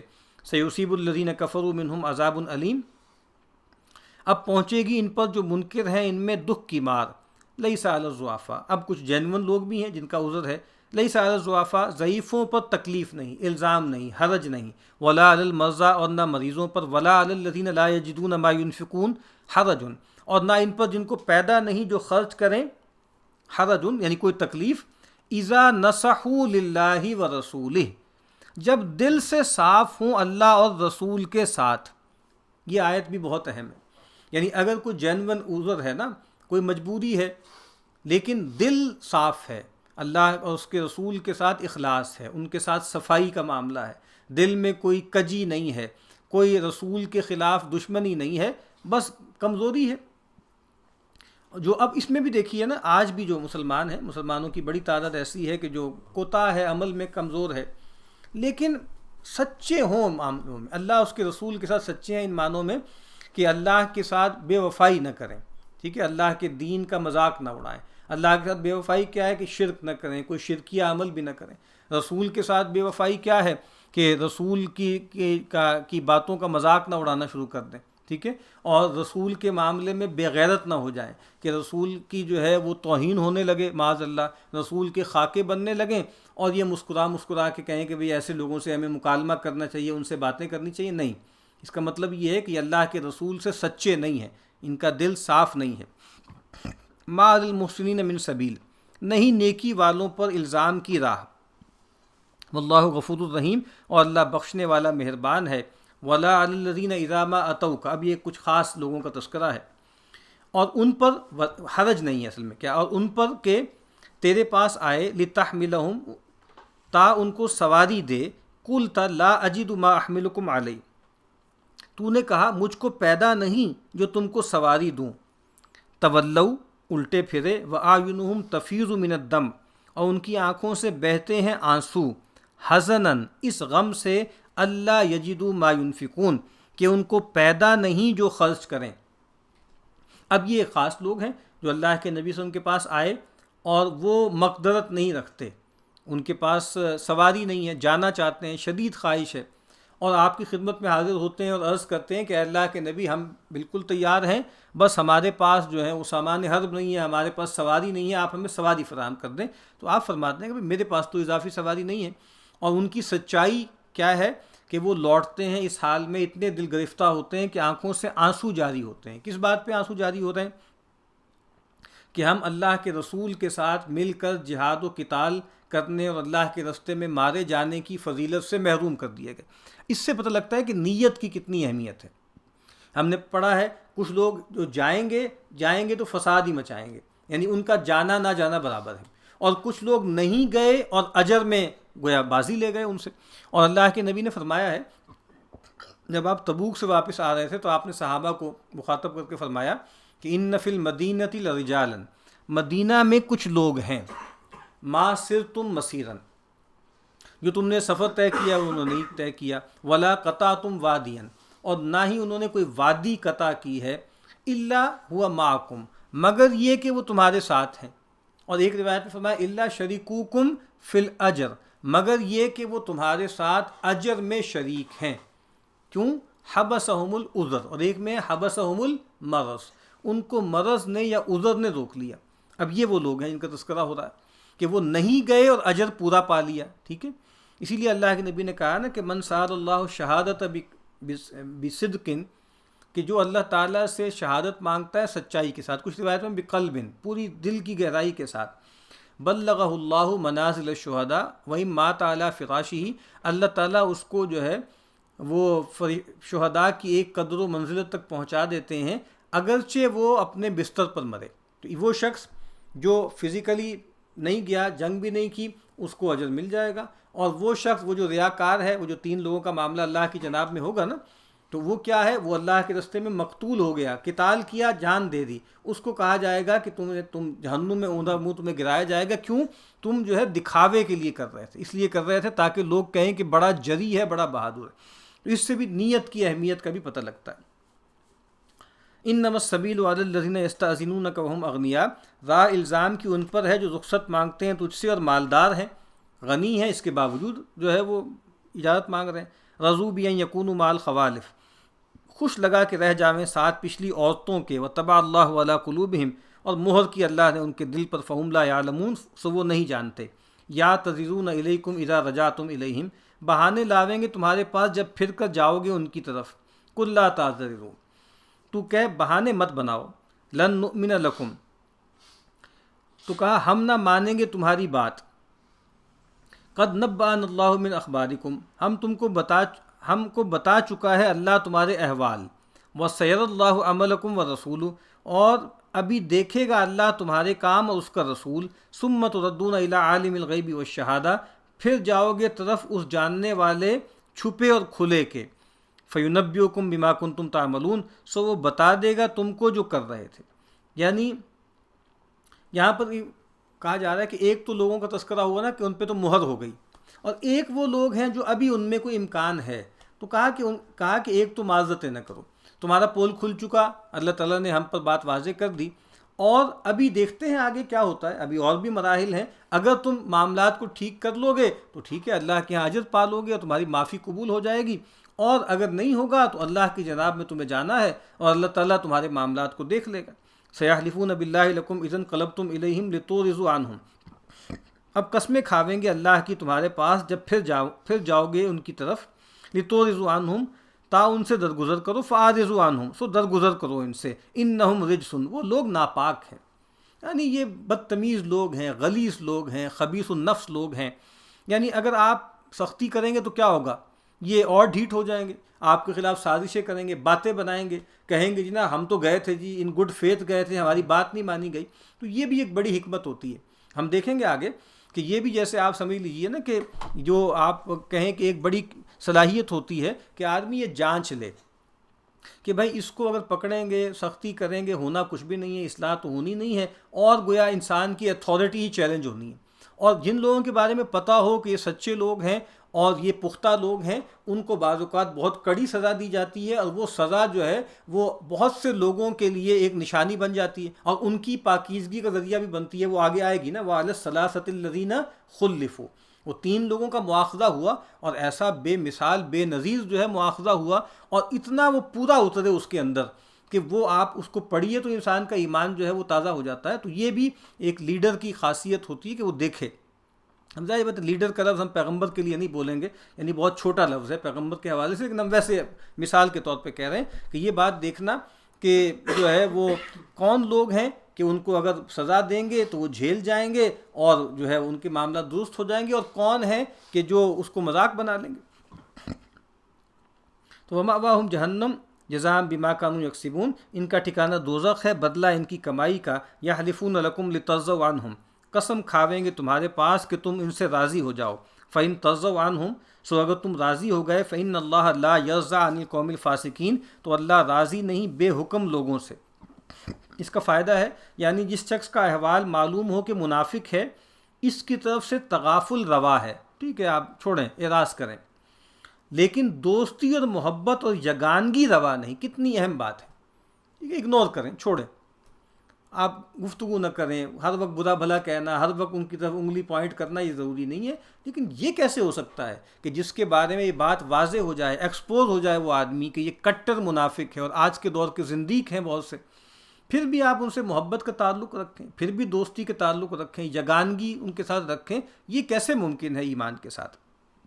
الاعراب اشد کفرا و نفاقا، گنواہ سخت منکر ہیں اور منافق، واجدر اللہ یعلم حدود ما انزل اللہ علی رسولی، اور اسی لائق کے نہ سیکھیں قاعدے جو نازل کیے اللہ نے اپنے رسول پر، واللہ علیم حکیم، اور اللہ سب جانتا ہے حکمت والا۔ اب یہاں بدوؤں کا تذکرہ ہے۔ اب یہ لوگ کون ہیں؟ یہ بادیہ میں رہتے ہیں، اور ایک تو بادیہ جیسے ٹرین جو ہوتا ہے نا، فزیکل ٹرین جہاں پہ انسان رہتا ہے، تو اس کا اثر ہوتا ہے انسان کی شخصیت پر، پازیٹیو بھی ہوتا ہے نیگیٹو بھی ہوتا ہے۔ اقبال کا بہت مشہور شعر ہے نا کہ فطرت کے مقاصد کی کرتا ہے نگہبانی، یا بندہ صحرائی یا مرد کوہستانی۔ لیکن کچھ مسائل بھی پیدا ہو جاتے ہیں، یعنی جفا پیدا ہوتی ہے، غلظت، یعنی کچھ لوگ جو بہت سخت حالات میں جیتے ہیں نا، ایک تو ان میں جفا کشی پیدا ہو جاتی ہے، استقامت پیدا ہوتی ہے، لیکن کچھ سختی بھی پیدا ہو جاتی ہے، کچھ غلظت بھی پیدا ہو جاتی ہے۔ تو اسی طریقے سے جو بدو لوگ تھے وہ بادیہ میں رہتے تھے، تمدن سے دور تھے، سب سے بڑھ کر نبی صلی اللہ علیہ وسلم کی صحبت سے محروم تھے، ٹھیک ہے، آپ جو ہے آپ اور آپ کے صحابہ کے درمیان نہیں رہ رہے، الگ رہ رہے ہیں بادیہ میں۔ اور کیا وجہ تھی؟ ایک تو ان کے اندر یہ جو سختی ہے، پھر دل سخت ہو جاتے ہیں، اسی طریقے سے اہل خیر کا مشاہدہ نہیں وہ کر پاتے، اس وجہ سے یہ معاملہ ہوتا ہے، ٹھیک ہے۔ اور اسی طرح امام قتادہ کہتے ہیں کہ اقل علما بالسنن، کیوں کہا گیا ہے کہ تند خو ہوتے ہیں، کیوں سخت ہوتے ہیں، کیوں کفر و نفاق میں بڑے ہوتے ہیں؟ کیونکہ سنن کا علم نہیں رکھتے، سب سے کم علم رکھتے ہیں۔ وہی سنن کا علم کیسے رکھیں گے؟ وہی رکھیں گے نا لوگ جو اللہ کے نبی صلی اللہ علیہ وسلم کی صحبت میں رہتے ہیں، اور وہ جو لوگ مدینہ میں رہتے تھے وہ بھی اس کا اہتمام کرتے تھے نا، یعنی باری باری تھی۔ سیدنا عمر بھی کہتے ہیں کہ وہ تھے اور ان کے ایک شریک تھے جو کام کھیتی میں کھیت کرتے تھے، ساتھ ساتھ پارٹنر تھے، تو باریاں لگائی ہوئی تھیں۔ ایک دن سیدنا عمر جاتے تھے، رسول اللہ کی خدمت میں بیٹھتے تھے اور وہ صاحب جو ہے کھیتی باڑی کرتے تھے، دوسرے دن جو ہے وہ صاحب جاتے تھے، سیدنا عمر کھیتی باڑی کرتے تھے۔ تو یہ کیا ہے کہ آپ اہل خیر کی صحبت میں رہیں، رسول اللہ کی صحبت میں رہیں، دین سیکھیں، قرآن سنیں، آپ کا اسوہ دیکھیں۔ تو یہ ان کے ساتھ مسائل تھے۔ تو وَمِنَ الْأَعْرَابِ مَن اب کہا کہ بدو بھی سارے ایک جیسے نہیں ہیں۔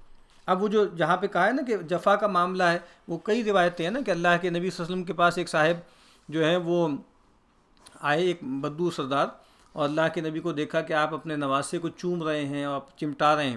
انہوں نے کہا کہ جی آپ کیا اپنے بچوں کو چومتے ہیں؟ تو کہا کہ ہم تو چومتے ہیں۔ تو کہا کہ جی میرے 11 بچے ہیں، میں نے تو کبھی اپنے کسی بچے کو پیار نہیں کیا، بوسہ نہیں دیا۔ تو اللہ کے نبی نے کہا کہ میں کیا کر سکتا ہوں اگر اللہ تعالیٰ نے تمہارے دل سے رحمت ہی کو کھینچ لیا ہے۔ تو یہ جو ظاہری بات ہے، ایک خاص طرح کا کی جو میسکولینٹی ہوتی ہے یا ایک شوونزم ہوتا ہے، میل، یہ کوئی پسندیدہ چیز نہیں ہے، یہ مطلب پریشانی کی بات ہے۔ اگر آدمی کو اپنے اندر یہ سختی محسوس ہو تو اس کا علاج کرنا چاہیے۔ اللہ کے نبی نے فرمایا کہ لا تنزع الرحمۃ الا من شقی، کہ رحمت سلب نہیں کی جاتی، کھینچی نہیں جاتی مگر بہت ہی بدبخت اور نامراد آدمی سے۔ وَمِنَ الْأَعْرَابِ مَن يَتَّخِذُ مَا يُنْفِقُ مَغْرَمًا، اور بعض گنوار وہ ہیں کہ ٹھہراتے ہیں اپنا خرچ کرنا چٹی، یعنی جب ان کو کہیں کہا جاتا ہے کہ مال خرچ کرو، جنگی مہم میں درکار ہے مال، یا زکوٰۃ دو، یا اور جو ہے اللہ کی راہ میں خرچ کرو، وہ سمجھتے ہیں کہ ہم پہ سر پہ بوجھ پڑ گیا، ایک تاوان آ گیا، چٹی پڑ گئی۔ وَيَتَرَبَّصُ بِكُمُ الدَّوَائِرَ، اور تاکتے ہیں تم پر زمانے کی گردشیں، کہ وہ دیکھتے ہیں تیل دیکھو، تیل کی جو ہے وہ دھار دیکھو، دیکھتے ہیں بھئی ان لوگوں کے ساتھ کیا معاملہ ہوتا ہے، کہ جو ہے کس طرف جو ہے اونٹ کروٹ بیٹھتا ہے۔ اگر قریش جیت گئے ان سے جا ملیں گے، اگر یہ فتح یاب ہو گئے تو پھر ٹھیک ہے، ان کے ساتھ ملے رہیں گے۔ تو علیہم دائرۃ السوء، انہی پر آوے گردش بری، واللہ سمیع علیم، اور اللہ سب سنتا ہے جانتا ہے۔ ایسے لوگ بھی ہیں، اس کے برعکس بھی ہیں۔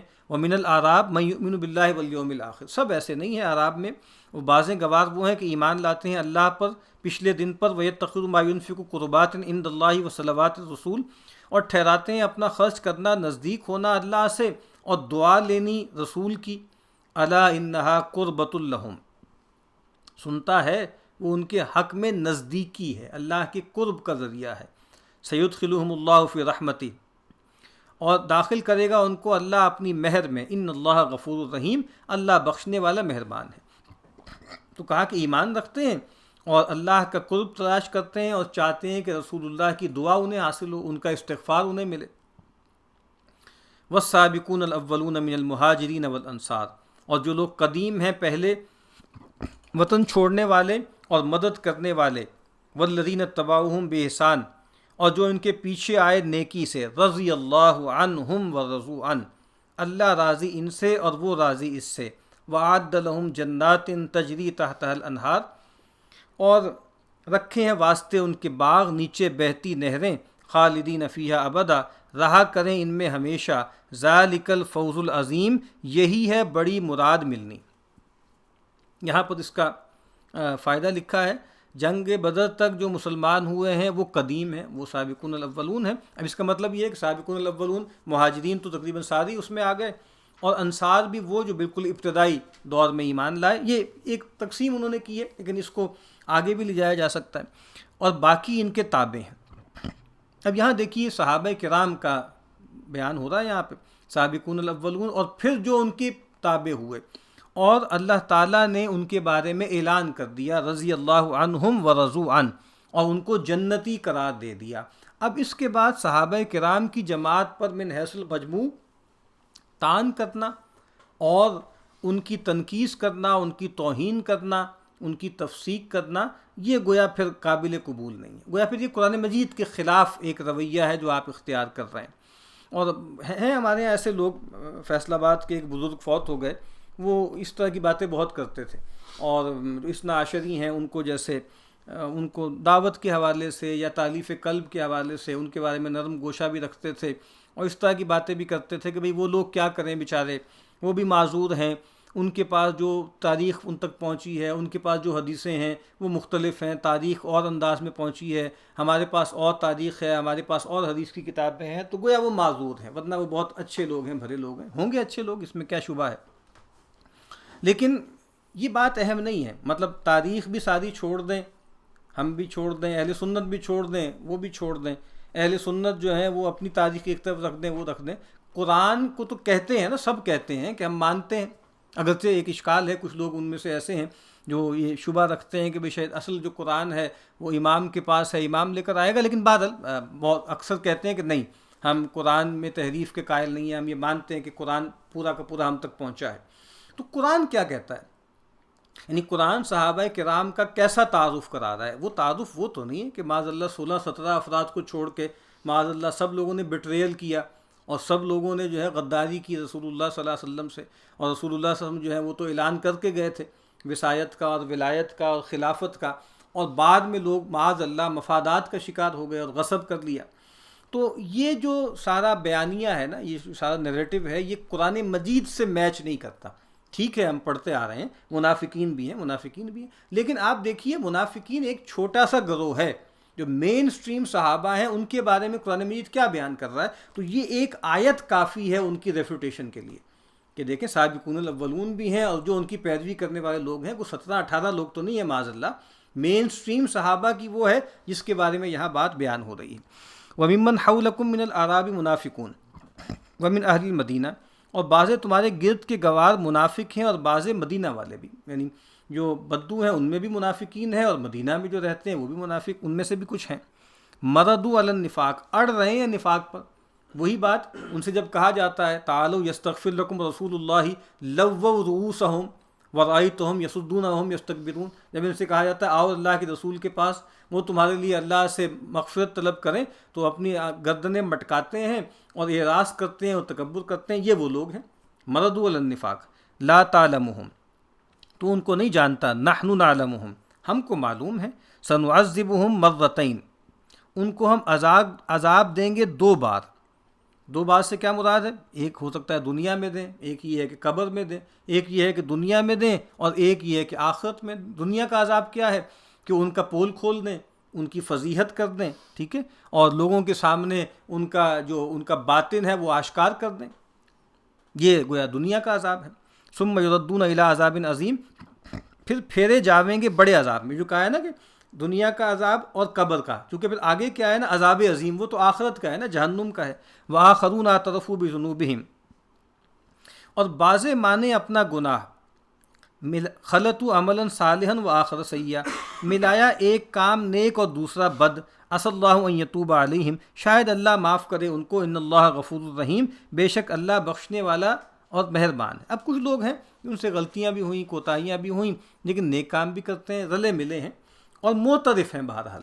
یعنی وہ سرکش نہیں ہیں، وہ مصر نہیں ہیں، وہ مستکبر نہیں ہیں.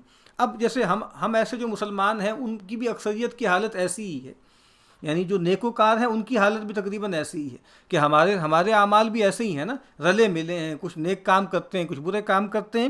تو یہ گویا ایک امید دلانے والی آیت بھی ہے کہ انسان بس سرکش نہ ہو، اعتراف کی جگہ پر کھڑا ہو جائے، تقصیر کو مان لے، تو بس یہ امید ہے کہ اللہ تعالیٰ معاف کریں گے. خذ من اموالہم صدقۃ، لے ان کے مال میں سے زکوٰۃ. تطہرہم وتزکیہم بہا، ان کو پاک کرے اس سے اور تربیت. وصلی علیہم، اور دعا دے ان کو. ان صلاتک سکن لہم، البتہ تیری دعا ان کو آسودگی ہے، اور اللہ سب سنتا ہے جانتا. اب گویا صحابہ کرام کے بارے میں کہا جا رہا ہے کہ جو بھی یہ مال دیں، اور جو پہلے کچھ لوگوں سے کمزوری ہو گئی، کوئی کوتاہی ہو گئی، اب آ رہے ہیں تو آپ جو دے رہے ہیں تو آپ قبول کریں. اور کیا ہے کہ زکوٰۃ کیا کرتی ہے؟ مال کو پاک کرتی ہے، نفس کو بھی پاک کرتی ہے، مال کو بھی پاک کرتی ہے. تو وصلی علیہم، اور دعا دے ان کو، اور کہا کہ آپ کی جو دعا ہے وہ ان کے لیے آسودگی کا سبب ہے. اس کا فائدہ ہے یعنی جیسے بعضوں پر عتاب ہوا کہ ہمیشہ کو ان کی زکوٰۃ لینی موقوف ہوئی، ان پر عتاب نہیں ہے. یعنی ایک کچھ لوگ وہ ان کے بارے میں کہہ دیا ہے کہ اب نہ تم کبھی جہاد میں ساتھ جاؤ گے، نہ تم سے کوئی انفاق قبول ہوگا. انہوں نے کچھ کوتاہی دکھائی، کچھ لوگوں نے رلے ملے اعمال تھے، تو کہا کہ بس ٹھیک ہے، اب یہ توبہ کر رہے ہیں، رجوع کر رہے ہیں، تو مال لے لیجئے، اور جو ہے وہ مال کو بھی پاک کر دیں، ان کو خود کو بھی پاک کر دیں، اور ان کے لیے استغفار بھی کریں، ان کے لیے دعا بھی کریں.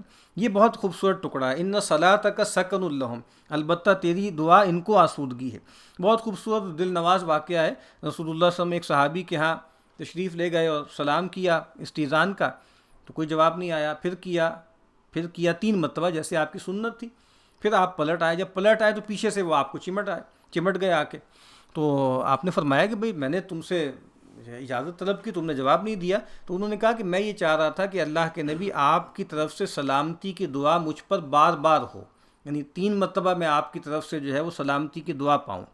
وَأَلَمْ يَعْلَمُوا أَنَّ اللَّهَ هُوَ يَقْبَلُ التَّوْبَةَ عَنْ عِبَادِهِ وَيَأْخُذُ الصَّدَقَاتِ، کیا جان نہیں چکے کہ اللہ آپ قبول کرتا ہے توبہ اپنے بندوں سے اور لیتا ہے زکاتیں. وَأَنَّ اللَّهَ هُوَ التَّوَّابُ الرَّحِيمُ، اور اللہ ہی قبول کرنے والا مہربان ہے. جب اللہ تعالیٰ بھی توبہ قبول کرتا ہے اور اللہ تعالیٰ بھی صدقات کو قبول کرتا ہے، تو آپ اس کے نمائندے ہیں، آپ بھی ان کی تقصیر معاف کریں، آپ بھی توبہ ان کی قبول کر لیں، اور آپ بھی ان سے زکوٰۃ لے لیں. وَقُلِ اعْمَلُوا، اور کہہ کہ عمل کیے جاؤ. فَسَيَرَى اللَّهُ عَمَلَكُمْ وَرَسُولُهُ، پھر آگے دیکھے گا اللہ کام تمہارا اور رسول والمؤمنون اور مسلمان بھی.